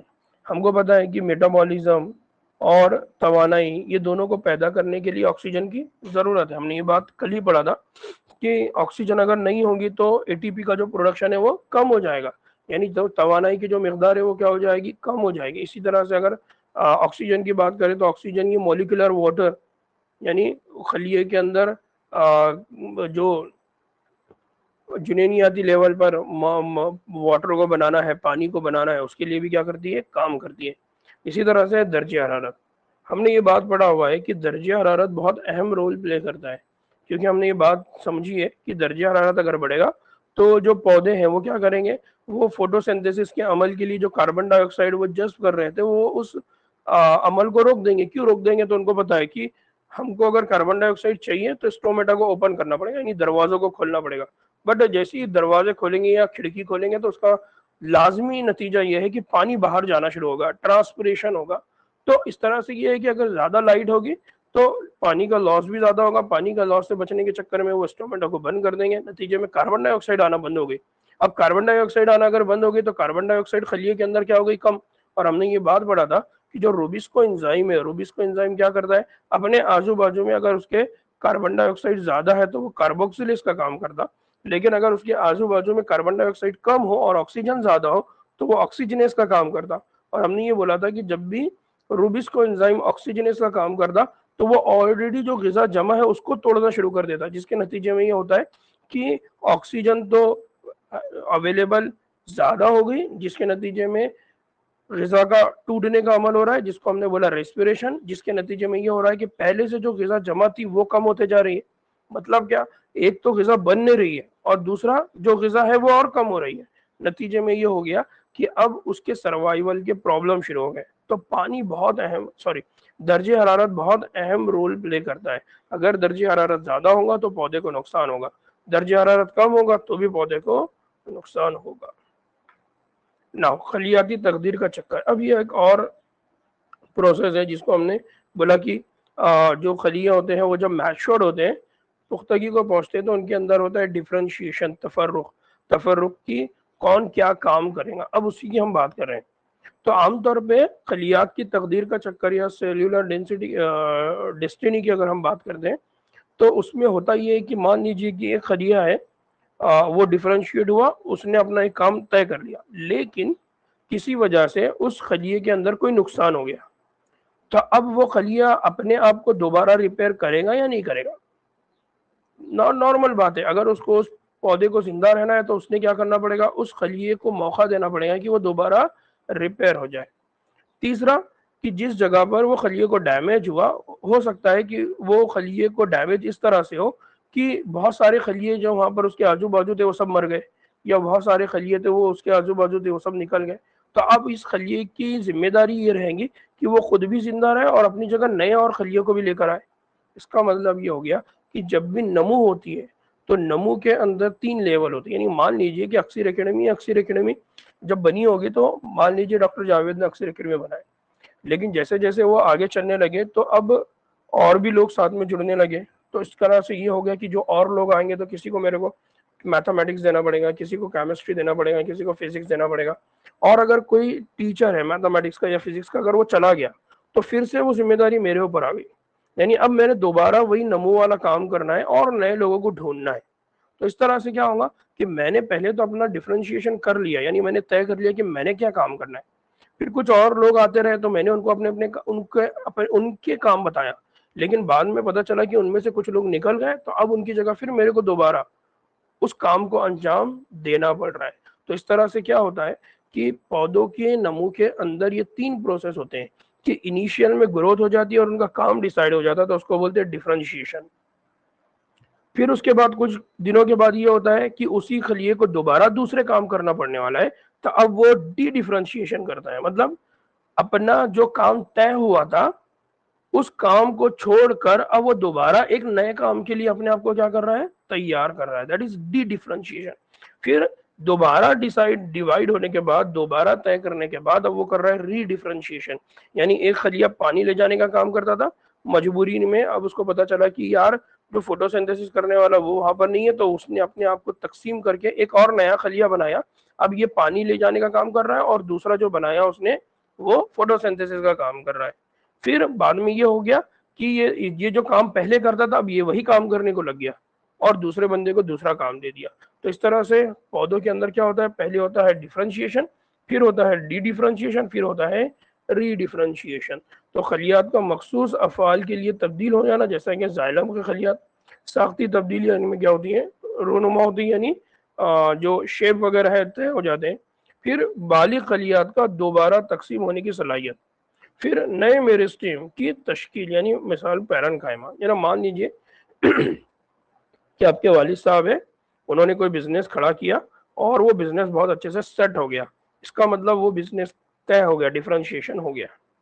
लेकिन मान लीजिए कि उस बिजनेस के साथ कुछ नुकसान होने लगा, तो अब आपके वालिद साहब ने डिसाइड करे कि नहीं, मैं को और बिजनेस भी खड़ा करूंगा। तो इसका मतलब पहले जो काम उन्होंने तय किया था कि मान लीजिए कि उनके पास दूध का शॉप था, अब उन्होंने तय किया कि नहीं, दूध का शॉप बहुत अच्छे से चलने वाला नहीं है, नुकसान होने के चांसेस दिख रहे हैं। तो उन्होंने अपने जहन को दोबारा बदला, यानी दोबारा अब उन्होंने अपने आप को नॉर्मल हालत में लाया और अब ये डिसाइड किया कि मैं किराना शॉप करूंगा। तो उन्होंने डिफरेंशिएशन से डी डिफरेंशिएशन। फिर बाद में क्या हो गया कि तकसीम के बाद दोबारा मखसूस काम को उन्होंने अंजाम दिया, यानी वापस से जैसे उन्होंने देखा कि नहीं, दूध का कारोबार अच्छा चल रहा है, तो अब वो दोबारा दूध के कारोबार में भी लगे हुए। लेकिन साथ में क्या हुआ कि वो किराना दुकान भी अच्छे से चलने लग गई है।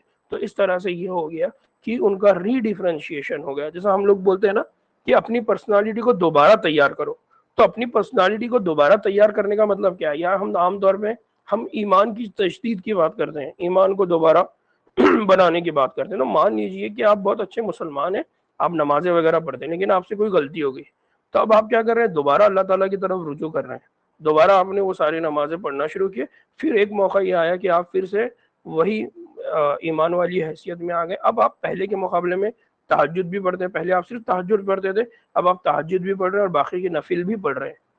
तो पहले हुआ था आपका डिफरेंशिएशन, फिर हुआ था आपका डी डिफरेंशिएशन, फिर वापस से क्या हो गया, री डिफरेंशिएशन। तो इस तरह से किसी भी जानवर की बात करो, पौधे की बात करो, उनके अंदर जो नमू का मरहला होता है वो इसी तरह से होता है। तो डिफरेंशिएशन में पहले काम तय होता है, डी डिफरेंशिएशन में दोबारा काम तय होता है, री डिफरेंशिएशन में वही काम जो उसने पहले छोड़ा था वो भी, और साथ में नया काम वो भी वो क्या करता है, तय करता है। ना पौधों के अंदर ये जो प्रोसेस है डिफरेंशिएशन, डी डिफरेंशिएशन, ये रीडिफरेंशिएशन, ये कैसे होता है? तो ये होता है उनके अंदर होने वाली प्लास्टिसिटी की वजह से। प्लास्टिसिटी का मतलब क्या होता है?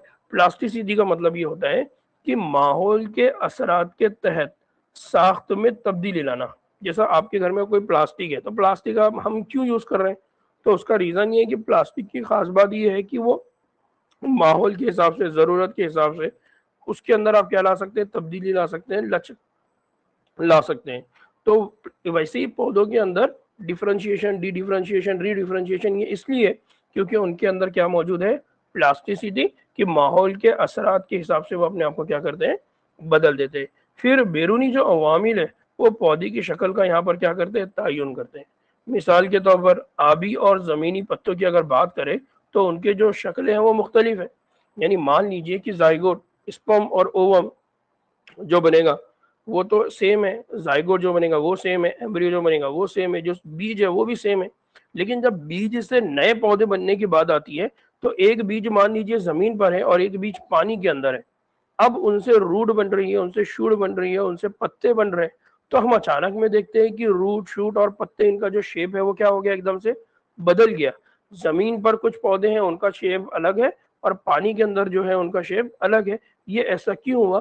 क्योंकि माहौल के असरात को देखते हुए, इन्वायरमेंट को देखते हुए उन्होंने अपने शेप के अंदर क्या लेकर आया? फ्लैक्सिबिलिटी लेकर आई, बदलाव लेकर आया, चेंज लाया, ताकि वो आसानी से वहां पर क्या कर सके? सरवाइव कर सके, वहां पर वो जिंदा रह सके। ठीक है।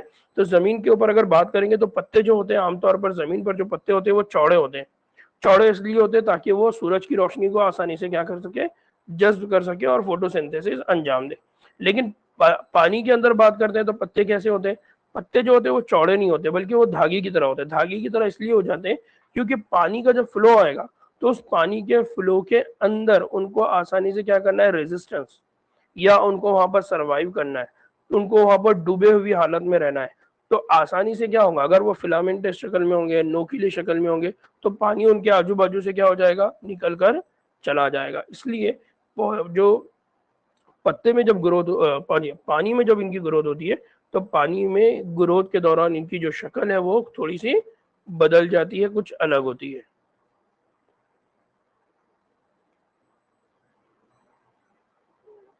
ठीक है ना। अब एक और बात, जामे नशोनुमा की मसावत, डेवलपमेंट। अब डेवलपमेंट आप किसको बोलेंगे? वो डेवलपमेंट को आप कैलकुलेट कैसे करेंगे? डेवलपमेंट को आप समझेंगे कैसा? तो जब डेवलपमेंट की बात करते हैं तो डेवलपमेंट में दो तरह के अवामिल काम करते हैं। एक होते हैं अंदरूनी अवामिल। अंदरूनी अवामिल का मतलब क्या है? कि उसके डीएनए में किस तरह के जीन्स है, और दूसरा ये है कि किस तरह के हार्मोन है जो उसकी ग्रोथ में क्या कर रहे हैं? सपोर्ट कर रहे हैं, इजाफे के लिए रिस्पॉन्सिबल है, उसको ट्रिगर कर रहे हैं, मोटिवेट कर रहे हैं। ठीक है। तो कुछ होते हैं इंटरनल फैक्टर्स। कौन होते हैं? Internal factors. और कुछ होते हैं बैरूनी अवामिल यानी एक्सटर्नल फैक्टर्स।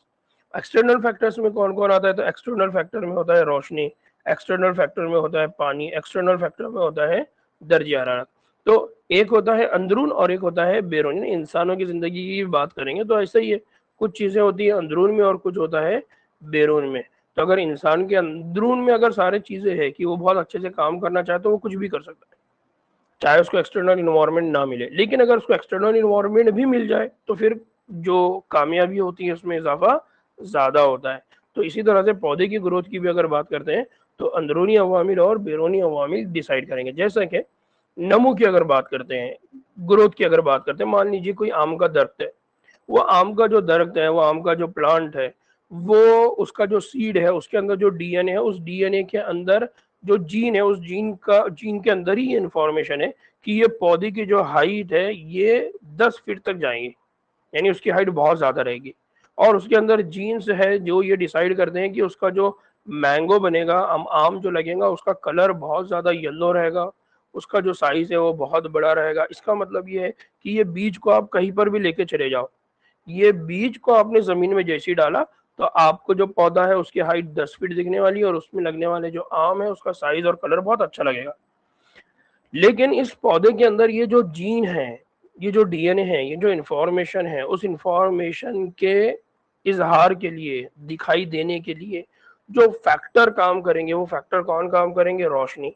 मान लीजिए कि आपने जी जो बीज था, वो बीज को आपने छत के नीचे रख दिया, या बीज को आपने ऐसी मिट्टी में रख दिया जो पथरीली है, या ऐसी मिट्टी में रख दिया जिस मिट्टी के अंदर कोई सीड अपनी हरकत कर ही नहीं सकता, तो अब वो बीज के अंदर चाहे कितनी भी अच्छी एबिलिटी हो, वो बीज वहां पर ग्रो नहीं करेगा। या मान लीजिए कि बीज को आपने लाया और आपने आपके घर के अंदर एक डब्बे के अंदर बंद करके रख दिया, तो वो बीज ग्रो होगा क्या?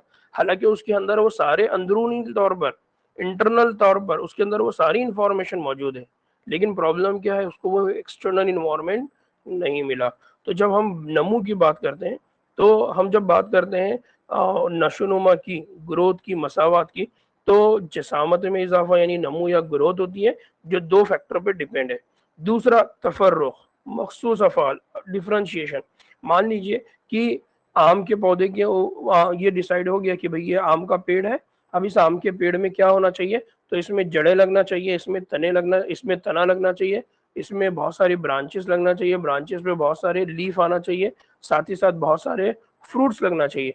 लेकिन अब ये हुआ कि जब आपने बीज को जमीन में रखा, तो प्रॉब्लम ये हो गया कि जड़ें ग्रो करने के लिए तैयार नहीं है, रूट आगे बढ़ने के लिए तैयार नहीं है, यानी अपने काम को वो अंजाम देने के लिए तैयार नहीं है।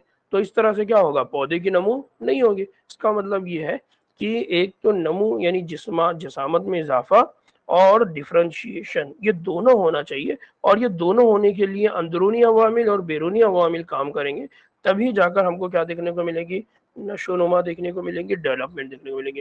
इसका मतलब ये है कि जब हम डेवलपमेंट की बात करते हैं, तो हम कहते हैं कि growth plus differentiation, growth plus differentiation, नमू प्लस तफर्रुख, नमू प्लस तफर्रुख। अगर ये होगा तो हम बोलेंगे कि क्या हो रहा है? डेवलपमेंट हो रहा है। और ये डेवलपमेंट के लिए कौन रिस्पॉन्सिबल है? इंटरनल और एक्सटर्नल फैक्टर। इंटरनल फैक्टर में कौन है? जीन्स और हार्मोन। एक्सटर्नल फैक्टर में कौन है? रोशनी, पानी और दर्जे हरारत। ठीक है, तो ये बुनियादी चीज है जिसको आपने याद रखना है। जी अर्शन भाई, बहुत देर से आपके मैसेज चालू है, लेक्चर के दौरान बहुत ज्यादा मैसेज चालू थे, बताओ क्या बोलना चाह रहे हैं?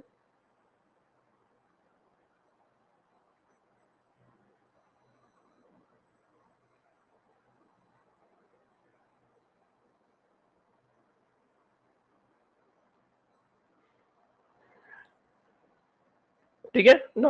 अब हमारी जो बात चल रही है वो ये कि हमने कहा कि जो नमो नशोनुमा होती है, डेवलपमेंट होता है, उसमें दो इंपॉर्टेंट फैक्टर होते हैं।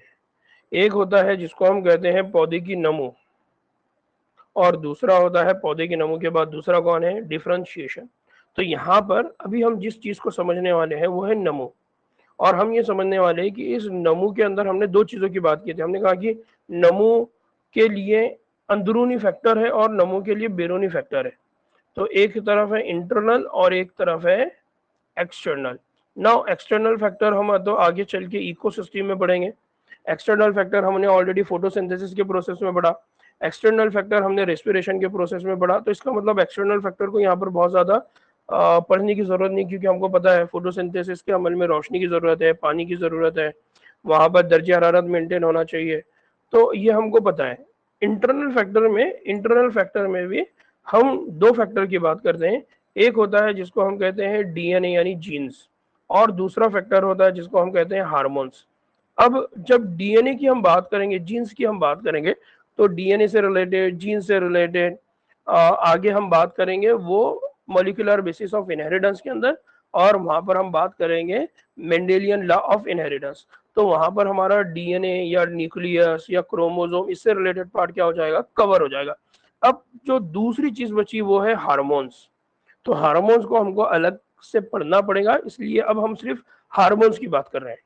दोबारा बात सुनिए, एक्सटर्नल फैक्टर्स से मुतालिक हम ऑलरेडी फोटोसिंथेसिस में पढ़ चुके हैं, एक्सटर्नल फैक्टर से मुतालिक हम आगे चल के इकोसिस्टम में पढ़ेंगे, एक्सटर्नल फैक्टर से मुतालिक आगे चल के हम एवोल्यूशन में पढ़ेंगे, तो एक्सटर्नल फैक्टर से मुतालिक ऑर्गेनिज्म एंड पॉपुलेशन में पढ़ेंगे। तो एक्सटर्नल फैक्टर से रिलेटेड बहुत सारी डिस्कशन जो है वो अलग अलग चैप्टर में अलग अलग जगह पर आने वाली है। लेकिन इंटरनल जो स्ट्रक्चर की बात होगी, इंटरनल में दो चीजें, एक है डीएनए और एक है दूसरा हार्मोन। तो डीएनए से रिलेटेड जो बात है वो भी हम दो अलग चैप्टर में पढ़ेंगे, एक है principle of inheritance, Mendelian principle of inheritance, और दूसरा है मॉलिक्यूलर बेसिस ऑफ इनहेरिटेंस, जो 12वीं के चैप्टर है। अब एक फैक्टर बचता है और वो कौन है? हार्मोन। तो हार्मोन हम यहाँ पर पढ़ने वाले हैं। मैं बार बार ये बात इसलिए बोल रहा हूँ ताकि आपको ये बात याद रहे। नीट इम्तिहान में सबसे बड़ा चैलेंजिंग टास्क जो अब है वो है 4 और 5 चैप्टर के अलग अलग पॉइंट्स को एक जगह जमा करना, जिसको एनसीईआरटी की लैंग्वेज में बोला जाता है statement based question. Statement based question में ये होता है कि एक स्टेटमेंट एक अलग चैप्टर से, दूसरी स्टेटमेंट दूसरे चैप्टर से, तीसरी स्टेटमेंट किसी तीसरे चौथे चैप्टर से। अब बच्चों को वो सारे स्टेटमेंट्स अलग अलग चैप्टर से रिकॉल करना है। यानी आपको ये बोला जाए कि आपने 5 अलग अलग खाने बनाने हैं और वो 5 अलग अलग खानों के अंदर टेस्ट क्या रहेगा आपने वो डिसाइड करना है। तो आपका जो ब्रेन है वो ब्रेन क्या हो जाएगा? पूरी तरह से डिवाइड हो जाएगा। वो आपके लिए चैलेंज हो जाएगा, क्योंकि ब्रेन की जो कैपेसिटी है उससे ज्यादा उसको काम करना है। तो वैसे ही एग्जामिनेशन हॉल में तो नीट एग्जाम जो टफ होते जा रहा है उसके अंदर इस तरह के नए नए क्वेश्चन ऐड करने की वजह से हो रहा है। ठीक है, तो अब इसको समझ लीजिए। ठीक है,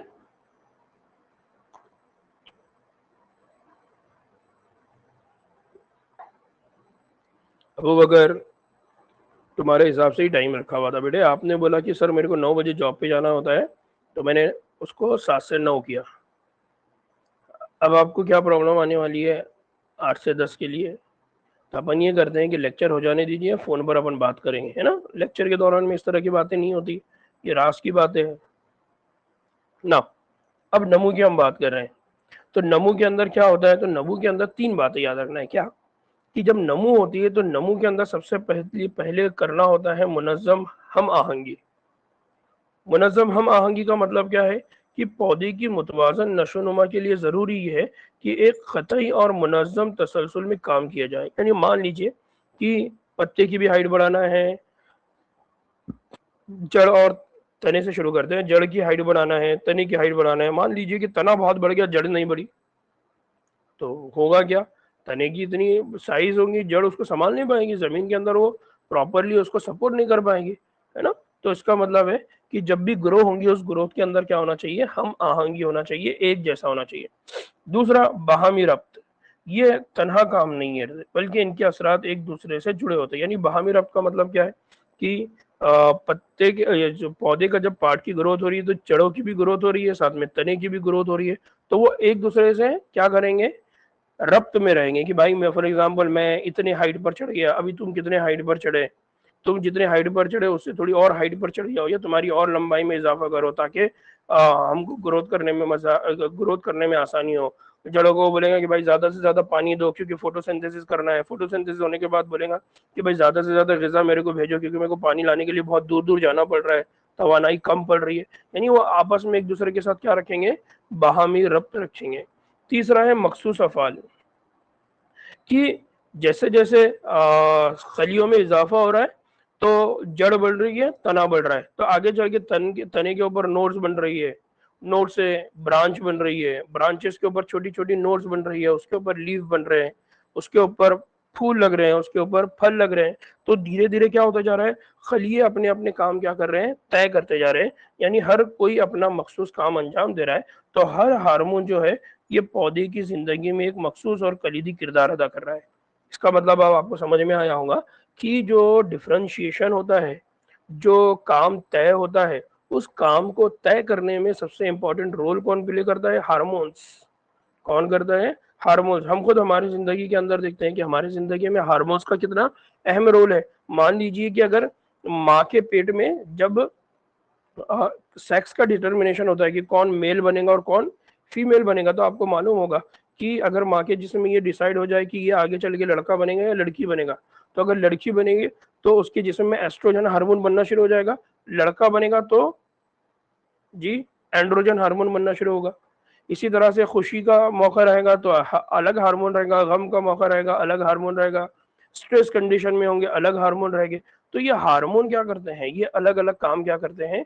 अंजाम देना शुरू करते हैं। तो इसका मतलब ये हो गया कि नमू के अंदर 3 बातें बहुत अहम है। नमू जब होती है तो नमू के अंदर मुनज़्ज़म हम आहंगी होना चाहिए, पौधे बहुत मुतवाज़न तौर पर नशोनुमा करें। दूसरा होता है बाहमी रब्त और तीसरा होता है कि वो मखसूस अफ़आल अंजाम दे। अब इन सारे कामों को करने के लिए कौन ज़िम्मेदार है? इन कामों को अंजाम देने के लिए कुछ रेगुलेटर्स है। कौन है? रेगुलेटर्स है, यानी इन कामों को कंट्रोल करने वाले कुछ केमिकल्स है, और ये कामों को कंट्रोल करने वाले जो केमिकल है इनको हम बोलते हैं हार्मोन्स। क्या बोलते हैं इनको? हार्मोन्स। और ये हार्मोन्स क्या करते हैं? धीरे धीरे धीरे धीरे जो ग्रोथ है उसको क्या करते हैं? कंट्रोल करते हैं, उसको चलाते हैं। तो अब यहाँ पर जो ग्रोथ हार्मोन है, उन ग्रोथ हार्मोन को यहाँ पर दो कैटेगरी में तकसीम किया गया है। इत्तेफाक से यहाँ पर क्या हो गया, ठीक है। तो मेरे को ऐसा लग रहा है कि इसमें एक इंट्रोडक्शन वाली स्लाइड में या तो आगे आ गया या तो पीछे आ गया, कुछ तो गड़बड़ हुआ।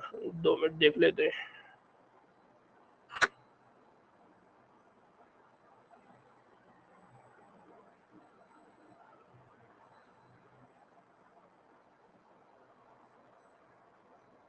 अच्छा ठीक है, चलिए मैं इसको शेयर कर देता हूँ कि यहाँ बताना क्या है। ये है कि ये जो रेगुलेटर है ना, ये रेगुलेटर दो तरह के। एक वो है जिनको बोला जाता है ग्रोथ प्रोमोटर्स। क्या बोला जाता है इनको? ग्रोथ प्रोमोटर, यानी जो नमू में क्या करेंगे? नमू में इजाफा करेंगे। जो क्या करेंगे? नमू में इजाफा। और दूसरे होते हैं जिनको बोला जाता है ग्रोथ इनहिबिटर्स। क्या बोला जाता है उनको? ग्रोथ इनहिबिटर, यानी जो क्या है? नमू में कमी या नमू को क्या करेंगे? रोक देंगे। ठीक है। तो इस तरह से दो होते हैं, दो ग्रुप होते हैं किसके? रेगुलेटर्स के। एक को बोला जाता है ग्रोथ प्रोमोटर और एक को बोला जाता है ग्रोथ इनहिबिटर। ना ग्रोथ प्रोमोटर और ग्रोथ इनहिबिटर को मिलाकर हम ये कहते हैं कि टोटल यहाँ पर 5 हार्मोन्स है। कितने हार्मोन्स है? 5 हार्मोन्स है, 5 रेगुलेटर है। इन 5 में से 3 जो है वो ग्रोथ में इजाफा करते हैं, 2 जो है वो ग्रोथ में रोकने का काम करते हैं। तो 3 जो है वो रेगुलेट करते हैं, इजाफा करते हैं, और 2 जो है वो इनहिबिट करते हैं। तो ऐसे हार्मोन जो ग्रोथ में इजाफा करते हैं उनको बोला जाता है प्लांट ग्रोथ रेगुलेटर। क्या बोला जाता है इनको? प्लांट ग्रोथ रेगुलेटर, जो ग्रोथ में इजाफा करते हैं।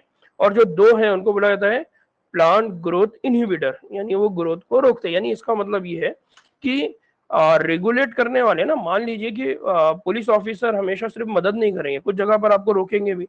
यानी जो आपका मान लीजिए ट्रैफिक पुलिस है, वो ट्रैफिक पुलिस आपको डायरेक्शन देता है कि भाई इस साइड से जाइए, इस साइड से जाइए, इस साइड से जाइए। साथ ही साथ अगर आपने कोई गलती कर दिया तो आपको वो रोक भी देता है। तो वो दोनों काम करते हैं। तो रेगुलेशन में दोनों भी काम आते हैं।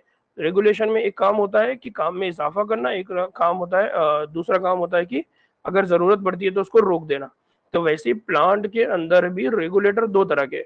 एक वो है जो प्लांट की ग्रोथ को बढ़ाते रहते हैं, और एक वो है जो प्लांट की ग्रोथ में जैसे ही कुछ तब्दीली लाना है वो उस तब्दीली को लाते हैं, यानी रोक देते हैं। जैसे कि मान लीजिए कि कोई फ्रूट है वो पक गया। अब पकने के बाद उसको उसकी और ग्रोथ में इजाफा करने की जरूरत नहीं है। तो अब होगा क्या? उसने उस प्लांट से गिर जाना चाहिए। तो होता क्या कि फ्रूट जिस जगह पर पौधे से जुड़ा होता है वहां पर एक हार्मोन निकलेगा। वो हार्मोन उन दोनों के बीच में जो बॉन्डिंग है उसको कमजोर कर देगा। नतीजे में फ्रूट जमीन पर क्या हो जाएगा? गिर जाएगा। बात समझ रहे हैं? या फिर मान लीजिए कि कोई एक जगह पौधा है, उस पौधे के ऊपर कुछ फ्लावर ग्रो हो गए, लेकिन इन्वायरमेंट अचानक में बदल गया। अब उस इन्वायरमेंट के अंदर अगर उस फ्लावर को ग्रो कर दे तो उस फ्लावर की जिंदगी खतरे में पड़ जाएगी। तो अब क्या करना पड़ेगा? उस फ्लावर की ग्रोथ को रोक दो, उसको डॉर्मेंट कंडीशन में लेके चले आओ। या मान लीजिए कि उस फ्लावर से फ्रूट बन गया और फ्रूट के अंदर सीड है, और वो सीड टूट के जमीन पर गिर गए, लेकिन जैसे ही जमीन का जो इन्वायरमेंट था उस सीड के लिए फेवरेबल नहीं है। तो अब क्या होगा? उस सीड के अंदर ऐसे हार्मोन निकलेंगे जो उसको क्या करेंगे? डॉर्मेंट कंडीशन में ले चले जाएंगे, यानी ऐसी कंडीशन में लेके चले जाएंगे जहां पर वो अपनी जिंदगी को बचाने के लिए इनएक्टिव हो जाएगा। बात समझ रहे हैं? तो दो तरह के होते हैं, एक वो होते हैं जो ग्रोथ को बढ़ाते हैं, एक वो होते हैं जो रिटार्ड करते हैं, रोक देते हैं, स्टॉप कर देते हैं या कम कर देते हैं। ठीक है। तो अब हम ये बेसिक इंट्रोडक्शन के साथ मैं आगे लेके चल रहा हूँ। तो अब इसमें याद रखना है कि 3 वो हार्मोन जो ग्रोथ में इजाफा करते कौन है? Oxygen, cytokinin, gibberellin. कौन है? Oxygen, cytokinin, gibberellin. One by one हम उसको देखेंगे। और रोकने वाले में कौन है? एक है एब्सिसिक एसिड और एक है इथाइलिन। कौन है? एब्सिसिक एसिड और इथाइलिन। नाउ अब मैं इसको वन बाय वन एक्सप्लेन करता हूँ। पहली बात हम कर रहे हैं ऑक्सीन। कौन है? ऑक्सीन। ऑक्सीन ये नमू की शुरुआत करता है, यानी जो भी बीज जमीन में जैसे ही चला जाएगा तो अब उस बीज के अंदर क्या बनने वाले हैं? Apical meristem. और वो अपाइकल मेरिस्टेम में root apical meristem, shoot apical meristem, यानी उसकी लंबाई में इजाफा करना है। तो ये जो ऑक्सीन है, ये ऑक्सीन क्या करेगा? ये जड़ों में और तनों के अंदर वो एरिया जो जेरे नमू है, उस जेरे नमू एरिया में प्रोडक्शन इसका स्टार्ट हो जाएगा। तो प्रोडक्शन सेंटर इसका कौन सा है? Apical meristem, root apical meristem, shoot apical meristem, जिसकी वजह से पौधे की लंबाई में क्या होगा? इजाफा होगा। अब ये जो ऑक्सीजन है ये नमू की शुरुआत करता है, लंबाई में इजाफा करता है। पहली बात कि इसको दरियाफ्त कहाँ से किया? तो ये पहला दरियाफ्त होने वाला प्लांट हार्मोन है, यानी सबसे पहले जो हार्मोन पता चला, ये बात पता चली कि ग्रोथ करने के लिए हार्मोन सिक्रीट होता है। तो ये पहला हार्मोन था जिसकी वजह से ये बात पता चली कि कुछ हार्मोन होते हैं जो प्लांट की ग्रोथ के लिए जिम्मेदार है। इसकी एक मिसाल कौन है? इसकी एक मिसाल है indole 3 acidic acid, IAA, indole 3 acidic acid. फिर एक और भी ऑक्सीजन बनाया गया जिसको मसनूई ऑक्सीजन कहते हैं, उसकी एक एग्जांपल है NAA और एक है 2,4-D। तो ये दो मसनूई ऑक्सीजन्स है, एक है NAA और एक है 2,4-D, जिनको आमतौर पे हम कहाँ इस्तेमाल करते हैं? ज़राअत में, ज़राअत के अंदर उसका इस्तेमाल होता है। फिर दूसरी चीज़ कि ये ऑक्सीजन का एक और काम होता है, वो होता है ट्रांसपोर्ट, पोलार ट्रांसपोर्ट। क्या? अपना फेल अंजाम देने के लिए ये नीचे की तरफ क्या करते हैं? हरकत करते हैं। तो बेसिकली इनका जो होता है ना, क्या होता है? ट्रांसपोर्ट। और इनका जो ट्रांसपोर्ट होता है वो पोलार, यानी एक पोल के ऊपर होता है, एक साइड में इनका क्या होता है? एक तरफ होता है। नाउ ऑक्सीजन के बुनियादी अफाल क्या है? तो ऑक्सीजन के बुनियादी अफाल ये है कि जो रासी गलबा यानी अपाइकल डोमिनेंस, रासी कली की नमो। अपाइकल डोमिनेंस का मतलब क्या होता है? कि जो पौधा है उसकी हाइट को सिर्फ ऊपर की तरफ, यानी उसकी लंबाई में क्या करना है? इजाफा। तो आमतौर पे क्या होता है? जो शूट होता है, उस शूट का जो टिप होता है, जो सबसे ऊपर वाला पार्ट होता है, यानी ऐसा समझ लीजिए कि पहाड़ की चोटी है, तो पहाड़ की चोटी में जैसे जैसे इजाफा होता जाएगा तो पहाड़ की हाइट और क्या होते जाएंगे? बढ़ते जाएंगे। वैसे ही जहां पर टिश्यू होता है, उस टिश्यू के हाइट में इजाफा करना है, या जो जड़ है उसकी लंबाई में इजाफा करना है। तो जहां पर ये प्रोड्यूस होता है उसको बोलते हैं अपाइकल मेरिस्टेम, अपाइकल मेरिस्टेम। और जिस अपाइकल मेरिस्टेम में ऑक्सीजन का प्रोडक्शन ज्यादा हो जाता है, अब उस कंडीशन को बोला जाता है अपाइकल डोमिनेंस। ये डोमिनेट हो गया, अब पौधे की जो हाइट है उसमें क्या होने वाला है? इजाफा। अब इसका दूसरा मतलब क्या है? दूसरा मतलब ये है कि पौधे की लंबाई में इजाफा करने की जरूरत है, उसकी ब्रांचेस में इजाफा करने की जरूरत नहीं है। तो जब अपाइकल डोमिनेंट होता है तो जो अपेक्स होता है, जो क्या बोलेंगे उसको, रास होता है, जो सबसे ऊपर वाला सिरा होता है, वो आजू बाजू वाले सिरे की ग्रोथ को क्या कर देता है? रोक देता है। इसलिए यहाँ पर देखिए इस तरह का एरो है, यानी जो लेटरल ग्रोथ है वो लेटरल ग्रोथ क्या हो जाएगी? रुक जाएगी। जो आजू बाजू जो इजाफा हो रहा है वो पूरा रुक जाएगा, और सिर्फ इजाफा जो हो रहा है वो ऊपर की तरफ हो रहा है। दूसरा, ये बनाते हैं पार्थिनोकार्पिक फ्रूट। हमने पार्थिनोकार्पी का मीनिंग क्या पढ़ा था? हमने पढ़ा था कि कुछ पौधे ऐसे होते हैं जिनके अंदर फर्टिलाइजेशन की जरूरत नहीं होती, बगैर फर्टिलाइजेशन के भी उनकी उनका क्या होता है? प्रोडक्शन होता है, या उनके बीज बन जाते हैं और उनसे पौधे बन जाते हैं। तो बगैर बीज के जो फल होते हैं उनकी पैदावार करवाना, जैसे कि टमाटर। तो टमाटर के अंदर आपको क्या देखने को नहीं मिलेंगे? बीज देखने को नहीं मिलेंगे, यानी वहां पर कंडीशन जो होती है वो विदाउट फर्टिलाइजेशन होती है। फर्टिलाइजेशन नहीं होगा तो जाइगोट नहीं, ओव्यूल नहीं बनेगा, ओव्यूल नहीं बनेगा तो सीड नहीं बनेगा, है ना? तो बीजे वहां पर नहीं होते। तीसरा, पत्तों का तहफ्फुज, प्रिवेंशन ऑफ एब्सिशन। आमतौर पे हम ये कहते हैं कि जो पौधे होते हैं उन पर जो पत्ते होते हैं, जो फूल होते हैं, वो झड़ कर गिर जाते हैं। तो एक पर्टिकुलर टाइम पीरियड के बाद वहां पर वो जहां पर पत्ते लगे हुए हैं, पत्ते अपने पेटियोल से टूटकर अलग हो जाएंगे। अब पत्ते को टूटना नहीं है, उसकी एब्सिशन नहीं होना है, उसने झड़ना नहीं है। तो अब उन पौधों को क्या दिया जाएगा? उन पौधों को दिया जाएगा ऑक्सीन, या वो पौधे क्या प्रोड्यूस करेंगे? ऑक्सीन, ताकि वो जो पौधे हैं उनके जो पत्ते हैं वो बरकरार है। यानी आप इसको इस तरह से समझ लीजिए कि जब पतझड़ का मौसम आता होगा तो पतझड़ के मौसम में क्या होता होगा? जो ऑक्सीजन का प्रोडक्शन है वो कम, जिसकी वजह से सारे पत्ते सारे फल क्या हो जाते होंगे? झड़ जाते होंगे। इसका मतलब ये कि जब पत्ता और फल बहुत अच्छे से लगे, इसका मतलब उस पौधे के अंदर किसका प्रोडक्शन ज्यादा हो रहा है? ऑक्सीजन का। तो ऑक्सीजन जो है ये पत्तों का हिफाजत करते हैं, किससे? झड़ने से, गिरने से। ठीक है। दूसरा, सेल्यूलर इलांगेशन। ऑक्सीजन क्या करवाते हैं? ऑक्सीजन दूसरा काम ये करते हैं कि जो नए खलिये बन रहे हैं उन नए खलियों के अंदर इलांगेशन करवाना है, तवालुत, उनकी लंबाई में इजाफा करना है। तो आमतौर पे खलियों की जो लंबाई है उसमें इजाफा करवाना, ये काम भी कौन करवाता है? ऑक्सीजन।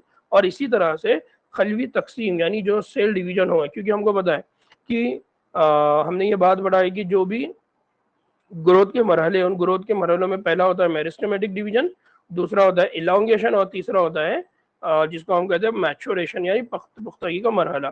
तो जो मिडल यानी जो सेकंड स्टेप है उसमें तो इलांगेशन होता है। इसका मतलब ये है कि जब खलिए तकसीम हो जाएंगे और तकसीम होने के बाद उनका इलांगेशन होगा, उस वक्त ऑक्सीजन काम करेगा। तो ऑक्सीजन दोनों जगह काम करेगा, तकसीम में भी करेगा और इलांगेशन में भी करेगा। इसी तरह से है एक जो अहम काम होता है वो होता है जाइलम की तफरीक, जाइलम डिफरेंशिएशन। कि जैसे जैसे पौधों की ग्रोथ होंगी तो इसका मतलब है उनको पानी की ज़रूरत पड़ेगी। उस पानी को लेकर जाने के लिए वाटर चैनल चाहिए, यानी पानी ले जाने वाले रास्ते चाहिए। तो ये रास्ता कौन है? तो हमने ये बात बढ़ा हुआ कि इनको बोला जाता है वेस्क्यूलर मेरिस्टेम या वेस्क्यूलर टिश्यू। और वेस्क्यूलर टिश्यू में दो तरह के टिश्यू आते हैं, एक आता है जाइलम और एक आता है फ्लोएम। तो पौधा जब मैच्योर्ड हो गया, बड़ा हो गया, अब उसको पानी की ज़रूरत है और उसके अंदर पानी सप्लाई करने ना, मान लीजिए कोई कॉलोनी है, कॉलोनी में बहुत सारे लोग आ गए, अब वहां पर लोगों को पानी पहुंचाना है, तो क्या किया जाएगा? पाइपलाइन डाली जाएंगी, है ना। तो वैसे ही हमारे नगर पालिका, महानगर पालिका, नगर परिषद वगैरह वगैरह जो भी है, तो वैसे ही ये सारे काम करने वाला कौन है? ऑक्सीजन है। ऑक्सीजन नई पाइपलाइन लाएगा, जिस पाइपलाइन को क्या बोला जाता है? जाइलम। फिर इसी तरह से ऑक्सीजन जो है वो ज़राअत में इस्तेमाल होते हैं, बागबानी में इस्तेमाल होते हैं। जैसा कि तने की जो कलम है उसमें जड़ निकलने की जब इब्तिदा होती है तो उसके लिए क्या किया जाता है? ऑक्सीजन का इस्तेमाल किया जाता है। यानी रूट इनिशिएशन इन स्टेम कटिंग की आमतौर पे मान लीजिए कि आमतौर पे आप देखते हैं कि पौधे की जैसी ग्रोथ हो गई तो कुछ किसान क्या करते हैं? उस पौधे को पूरा नहीं कट करते, बल्कि उसके तने से एकदम आखिरी हिस्से पे जाके उसको कट कर दें कि थोड़ा बहुत तना बाकी रहे और नीचे रूट लगी हुई है, ताकि वही तने से दोबारा नए पौधे या नया पौधा बने या नया प्लांट ग्रो। तो मान लीजिए कि एवरी टाइम उसको नया बीज लगाने की जरूरत नहीं है, वो पौधा बार बार ग्रो हो रहा है। कहाँ से ग्रो हो रहा है? स्टेम से ग्रो हो रहा है। तो अब इस कंडीशन में उस स्टेम को, तो उस तने को क्या दिया जाएगा? ऑक्सीजन। जैसे उसके ऊपर ऑक्सीजन का छिड़काव करेंगे तो अब उसमें कूपल निकलेंगी, उसमें पत्ते निकलेंगे, उसमें नई ब्रांचेस निकलेंगी और फिर आगे चल के एक नया पौधा बन जाएगा। दूसरा होता है जो 2,4-D है। 2,4-D का इस्तेमाल किस लिए होता है? तो जो डाइकोटिलीडॉन होता है, तो डाइकोटिलीडॉन खुद रो पौधों का खात्मा करना या मोनोकॉट्स घास को महफूज रखना। तो बेसिकली 2,4-D जो होता है वो क्या करता है? डाइकॉट वीड्स को कंट्रोल करता है। किसको कंट्रोल करता है? डाइकॉट वीड्स को। मान लीजिए कि आपका खेत है, आपके खेत में अब आपने मान लीजिए कोई फसल लगाई है, लेकिन प्रॉब्लम ये हो रहा है कि वहां पर बार बार वीड्स ग्रो हो जा रही है। क्या ग्रो हो जा रही है? वीड्स ग्रो हो जा रही है, झाड़ियां ग्रो हो जा रही है। अब ये जो वीड है ये क्या कर रही है? जो आपका पसंदीदा पौधा है यानी जिसका बीज आपने खुद लगाया है, उसको जितना न्यूट्रिएंट मिलना चाहिए था उससे पहले ये न्यूट्रिएंट ले रही है। मान लीजिए कि आपने कोई दावत रखा है और दावत में ये हुआ कि आपने 100 मेहमानों को बुलाया, लेकिन 50 बिन बुलाए मेहमान आ गए। अब वो 50 बिन बुलाए मेहमान आए, वो आपके ऊपर रहम तो खाने से रहे, तो वो जितना भी खाना है वो पूरा खा लेंगे। इसका मतलब ये है कि आपके जो असल मेहमान है वो तो क्या हो जाएंगे? भूखे रह जाएंगे। इसका मतलब ये है कि जो बिन बुलाए मेहमान है आपको उनको क्या करना पड़ेगा? वहां से रोकना पड़ेगा, वहां से बाहर निकालना पड़ेगा। तो आप उसके लिए क्या करेंगे? कोई स्ट्रेटेजी निकालेंगे कि मान लीजिए कि आपने कार्ड लगा के रखा है कि जो भी अंदर डॉक्टर उस पार्टी में अगर किसी को आना है तो अपने साथ एक पास लेकर आना है या कोई कार्ड लेकर आना है ना, इस तरह से। तो वैसे ही ये T4D है जो क्या करते हैं? जो गैर जरूरी पौधे हैं जिनको डाइकोटिलीडनस वीड प्लांट बोला जाता है, तो उनको कंट्रोल करने के लिए क्या किया जाता है, 2,4-D का इस्तेमाल करते हैं। फिर इसी तरह से एक फल है जिसको हम कहते हैं अनानस। क्या कहते हैं उसको, अनानस। तो अनानस में क्या करना होता है, पौधों में फूल निकलने को तहरीक, यानी ये ऐसे है जिनके अंदर फ्लावर का इंडक्शन करना है। तो हम ये देखेंगे कि ऑक्सीजन के अलग अलग इस्तेमाल है। कुछ के अंदर इसका इस्तेमाल इसलिए हो रहा है कि स्टेम से नया पौधा हो, कुछ के अंदर ये हो रहा है कि जो वीड्स है उनको किल किया जाए, उनको मार दिया जाए, और कुछ जगह पर ये हो रहा है कि फ्लावर का प्रोडक्शन हो। तो हम देखेंगे कि नेचुरल जो ऑक्सीजन का काम है उसके मुकाबले में जो एप्लीकेशन है, जो एक्सटर्नल यूज है, या आज हम ज़राअत के लिए उनको अलग अलग कामों के लिए क्या कर रहे हैं, इस्तेमाल। तो आमतौर पे यही बात मैं हमेशा बच्चों को बोलता हूँ कि हमारा जो नीट का सिलेबस है, अगर आप 11th क्लास ईमानदारी से पढ़ते हैं तो आपको सिर्फ 11th में इंफॉर्मेशन मिलती है, लेकिन जब आप 12th पढ़ने जाते हैं तो 12th में आपको पता चलता है कि इस इंफॉर्मेशन का इस्तेमाल क्या है। तो 11th जो होता है वो सिर्फ आपका क्या होता है, थेरोटिकल होता है, इंफॉर्मेशन बेस्ड होता है, मालूमात होती है। मान लीजिए गाड़ी कैसी चलाना है, तो गाड़ी कैसी चलाना है कि आपने एक लेक्चर ले लिया, लेकिन गाड़ी चलाते कैसा है, गाड़ी चलेंगी कैसा, ये कब समझेगा, जब आपको स्टेयरिंग पे बिठाएंगे, जब आपको गाड़ी चालू करवाया जाएगा, जब आपको स्टेयरिंग घुमाया जाएगा, जब आपको बोला जाएगा कि ब्रेक लगाओ, जब आपको बोला जाएगा कि गियर डालो। तो वैसे ही है 11th जो है ये सिर्फ इंफॉर्मेशन है। असल जब स्टार्ट होती है वो 12th में स्टार्ट होती है। तो 12th में जाने के बाद हम यही सारी चीज़ें पढ़ेंगे कि किस तरह से हम पौधों की पैदावार में इजाफे के लिए हार्मोन्स का इस्तेमाल करेंगे। तो अगर किसी बच्चे को ये इन्फॉर्मेशन ऑलरेडी है तो जब वो 12th पढ़ेगा तो 12th में उसको सारी बातें क्या होंगी, समझ में आएगी ना। अब जिब्रेलिन कौन है, जिब्रेलिन। जिब्रेलिन ये जो हार्मोन है ये बालिदगी के लिए और लंबाई में इजाफे के लिए रिस्पॉन्सिबल है। यानी जो भी पौधे हैं उन पौधों के अंदर जो मैचुरेशन है, पुख्तगी है, बालिदगी है, वो लाना, और उनकी लंबाई में क्या करना है, इजाफा करना। अब सवाल ये आता है कि ये कहाँ से प्रोड्यूस हुए या इनको कहाँ से हासिल किया गया। तो ये बात बोला जाता है कि इनका जो वाइड स्प्रेड ऑकरेंस है या वसी पैमाने पर ये कहाँ मौजूद होते हैं, तो ये होते हैं फंजाई। कहाँ पर होते हैं, फंजाई। तो आमतौर पर एक फंजाई है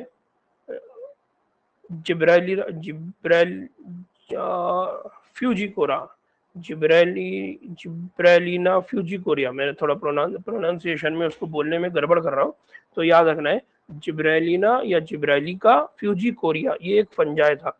इस फंजाई के अंदर इस हार्मोन को क्या किया गया, ढूंढा गया, या उस फंजाई से उस हार्मोन को क्या किया गया, एक्सट्रैक्ट किया गया, हासिल किया गया।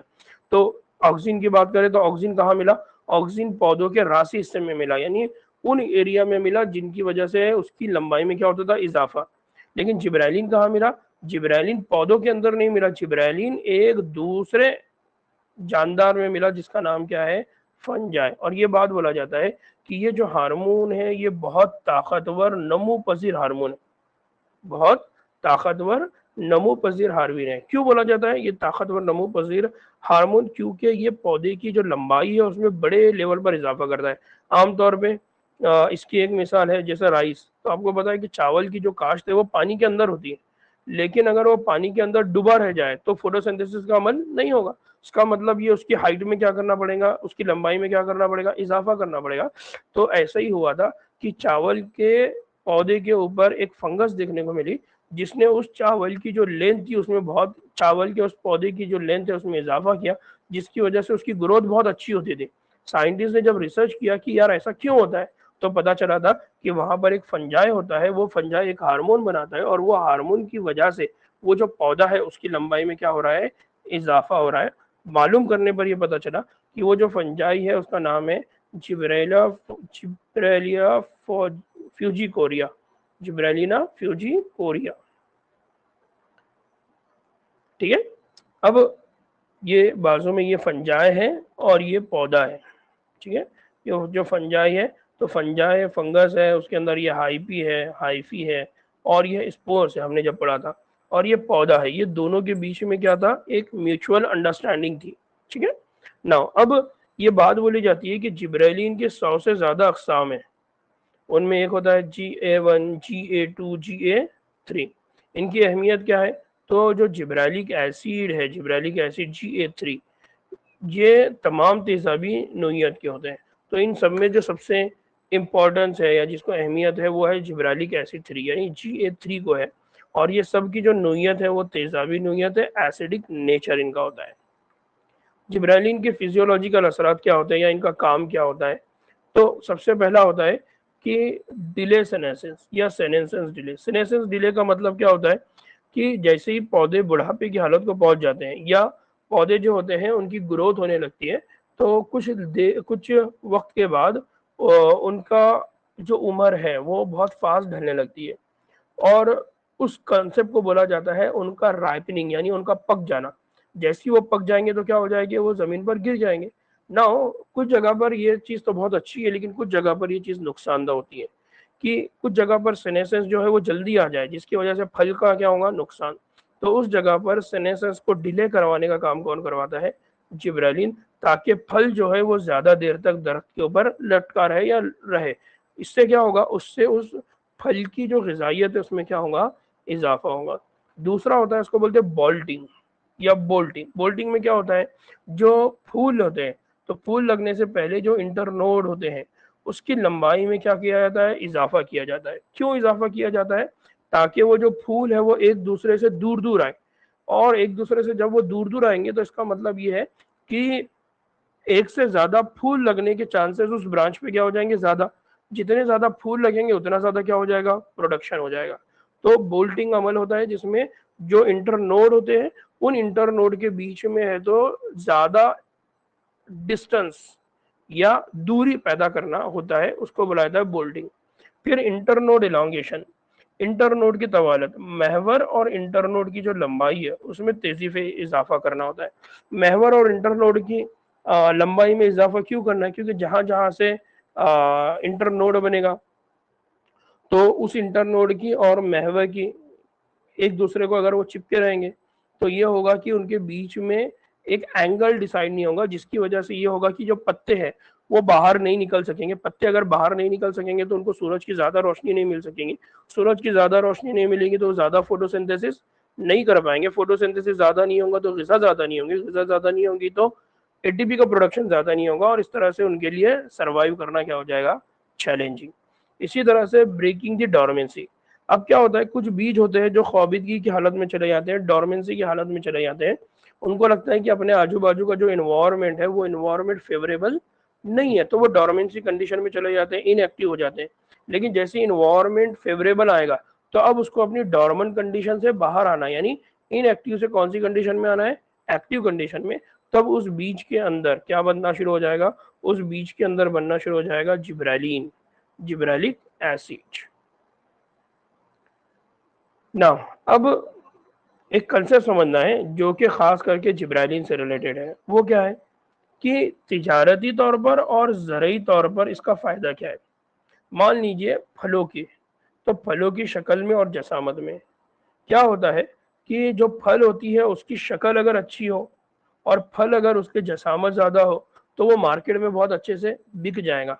आम तौर पे जो फल होते हैं वो हमको बैजवी शक्ल के दिखेंगे या लंबूदरी शक्ल के दिखेंगे, तो उसका शेप बराबर हो। यानी मान लीजिए कि आप मार्केट में गए और मार्केट में आपको ऐसे आलू देखने को मिले जिनका शेप गोल है, तो आप जल्दी जल्दी खरीद लेंगे। लेकिन ऐसे आलू आपको देखने को मिल रहा है जिनका शेप प्रॉपर नहीं है, इरेगुलर है, तो आप उनको नहीं खरीदेंगे। इसी को अपोजिट अदरक के मामले में ले लीजिए। अदरक अगर मार्केट में लेने गया और उसका जो शेप है वो अगर जड़ों की तरह इधर उधर फैला हुआ नहीं है और उसका जो शेप है वो ककड़ी की तरह हो, तो आप बोलेंगे कि अदरक थोड़ी ना है, आप अदरक खरीदेंगे क्या? नहीं। तो हर फल का एक स्पेसिफिक शेप है, कलर है, जसामत है, जिसको देखकर ग्राहक उसकी तरफ अट्रैक्ट होता या इंसान उसकी तरफ अट्रैक्ट होता या मान लीजिए कोई भी एनिमल उससे अट्रैक्ट होगा। तो इसका मतलब ये है कि अगर प्रोडक्शन में इजाफा करना है और मार्केट में उसको सेल आउट करना है तो आपको उसके शेप की, उसके साइज की बहुत ख्याल करना पड़ेगा। तो साइंटिस्ट को ये बात समझ में आई कि अगर हम जिब्रेलिन का यूज करते हैं तो जिब्रेलिन क्या करता है? उसके साइज को, शेप को क्या करता है? मेंटेन करता है। तो आम शक्ल जो रहेंगी, नॉर्मल शक्ल, नॉर्मल शक्ल से वो बहुत ही फाइन शेप, बहुत बेहतरीन शेप होगा जो लोगों को क्या करेगा? अट्रैक्ट करेगा। आमतौर पे हम फ्रूट की दुकान पे अगर जाते हैं तो कुछ सेब जो होते हैं उनका लाल कलर होता है और कुछ सेब ऐसे होते हैं जिनका लाल कलर बहुत अट्रैक्टिव होता है ना। तो ये सब किसकी वजह से होता है? जिब्रेलिन। अंगूर की बात अगर करें तो अंगूर की अगर बात करते हैं तो अंगूर के अंदर क्या चीजें होती हैं? उनकी जो डंठल होती है वो मजबूत हो, जितनी डंठल मजबूत होंगी तो लोग उतना ज्यादा, क्यों? क्योंकि अंगूर लोग उन ब्रांचेस से, उन शाखों से तोड़ के खाना पसंद करते हैं। भले ही मार्केट से घर पे भी लेकर आएंगे तो उसको वो तोड़ कर खाएंगे।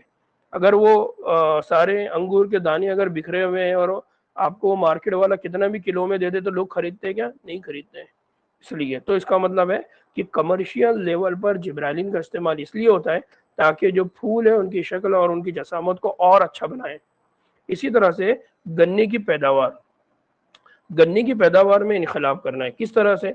तो नॉर्मली अगर हम देखेंगे तो गन्ना जो शुगर केन होता है उसकी एक अपनी हाइट होती है, जिसके अंदर उसका अपना स्टार्च का कंटेंट होगा, सुक्रोज का कंटेंट होगा और उसका प्रोडक्शन होगा। लेकिन जैसे ही उसके ऊपर जिब्रेलिन अगर हम लगाते हैं तो जिब्रेलिन क्या करता है? जिब्रेलिन उसके प्रोडक्शन में इजाफा कर देता है। जहां पर 2 ब्रांच बनने वाली थी वहां पर 2 की जगह 4 हो जाती है, 4 की जगह 8 हो जाती है। जहां पर आपको 1 टन मिल रहा था वहां पर आपको 20 टन का क्या मिल रहा है? प्रोडक्शन मिल रहा है। तो इसका मतलब ये हो गया कि जिब्रेलिन के इस्तेमाल करने की वजह से क्या हुआ? आपका जो गन्ने का प्रोडक्शन है उसमें इजाफा हो गया। गन्ने के प्रोडक्शन में अगर इजाफा हो गया इसका मतलब आपका अर्निंग बढ़ गया, यानी पैसा बढ़ गया। तो गन्ने में कार्बोहाइड्रेट स्टार्च की शक्ल में जमा होता है। अगर कार्बोहाइड्रेट स्टार्च की शक्ल में जमा हो रहा है, स्टार्च की प्रोडक्शन अगर ज़्यादा हो रही है तो इसका मतलब खुद ब खुद जो पौधा है उसकी ग्रोथ भी ज़्यादा हो रही है, क्योंकि उसको ज़्यादा क्या मिल रही है? तवानाई। तो पैदावार में तकरीबन जिब्रेलिन यूज़ करने के बाद 20 टन तक क्या होता है? इजाफा हो जाता है। अब एक और चीज़ है कि कुछ कॉनिफर्स होते हैं, कॉनिफर्स प्लांट होते हैं। तो कॉनिफर्स के अंदर क्या होता है? अर्ली सीड प्रोडक्शन करना है। क्यों? क्योंकि उनका इस्तेमाल ब्रीविंग इंडस्ट्रीज वगैरह में होता है। ब्रीविंग इंडस्ट्री का मतलब क्या होता है? कि शराब वगैरह बनाने वाली जो कंपनियां होती हैं उनमें होता है। तो होता क्या कि ऐसी कास्ट यहाँ पर मॉल्टिंग की प्रोसेस हो। मॉल्टिंग का मतलब क्या होता है? आमतौर पे मॉल्टिंग का मतलब ये होता है कि आप क्या करेंगे कि जो भी आपके पास मान लीजिए कि जो भी सब्सटेंस है उस सब्सटेंस को आप क्या करेंगे? सड़ा देंगे या थोड़ा सा उसको गला देंगे। क्योंकि शराब में जो चीज़ें इस्तेमाल होती है या वाइन वगैरह बनाने में वो सड़ी गली चीज़ें होती हैं। तो मान लीजिए कि किसी चीज़ को बहुत जल्दी सड़ाना है तो आप क्या करेंगे? मॉल्टिंग के अमल को तेज़ करने के लिए और मॉल्टिंग के अमल को यानी उस सड़ने के अमल को फास्ट करने के लिए जिब्रेलिन यूज़ करेंगे। और कुछ पौधे जिनको हम बोलते हैं कॉनिफर्स, तो कॉनिफर्स के अंदर हमको बीज लेकर आना है। तो जल्दी जल्दी बीज का ग्रोथ होना चाहिए तो उसके लिए भी हम किसका इस्तेमाल करते हैं? जिब्रेलिक एसिड का इस्तेमाल करते हैं। अगर बीज में इजाफा होगा तो नॉर्मल बात है कि उन बीजों को आप खेत में लगाएंगे, खेतों में नए पौधे आएंगे, नए पौधों में इजाफा होगा, पौधों में इजाफा होगा तो फल ज़्यादा लगेंगे, फूल ज़्यादा लगेंगे, मार्केट में आप उनको ले जाकर बेचेंगे तो उससे आपका पैसा ज़्यादा बनेगा। तो इस तरह से साइंटिस्ट ने एग्रीकल्चर बेनिफिट्स के लिए, ज़राअती बेनिफिट्स के लिए, कमर्शियल लेवल पर यानी कमाई करने के लिए जिब्रेलिन का ये इस्तेमाल निकाला है। ठीक है। अब इसके बाद एक और हार्मोन है जो ग्रोथ के लिए रिस्पॉन्सिबल होता है, हम उसको कल पढ़ेंगे। और 2 हार्मोन है जो इनकी ग्रोथ में कमी के लिए रिस्पॉन्सिबल होते हैं। और 2 प्रोसेस है जो कि ग्रोथ को हम क्या कर सकते हैं? बदल सकते हैं उसकी मदद से। तो हम इस तरह से कल और 4 टॉपिक पर बात करेंगे। ठीक है, चलिए दुआ में याद रखिए। अस्सलाम वालेकुम रहमतुल्लाहि बरकातहू।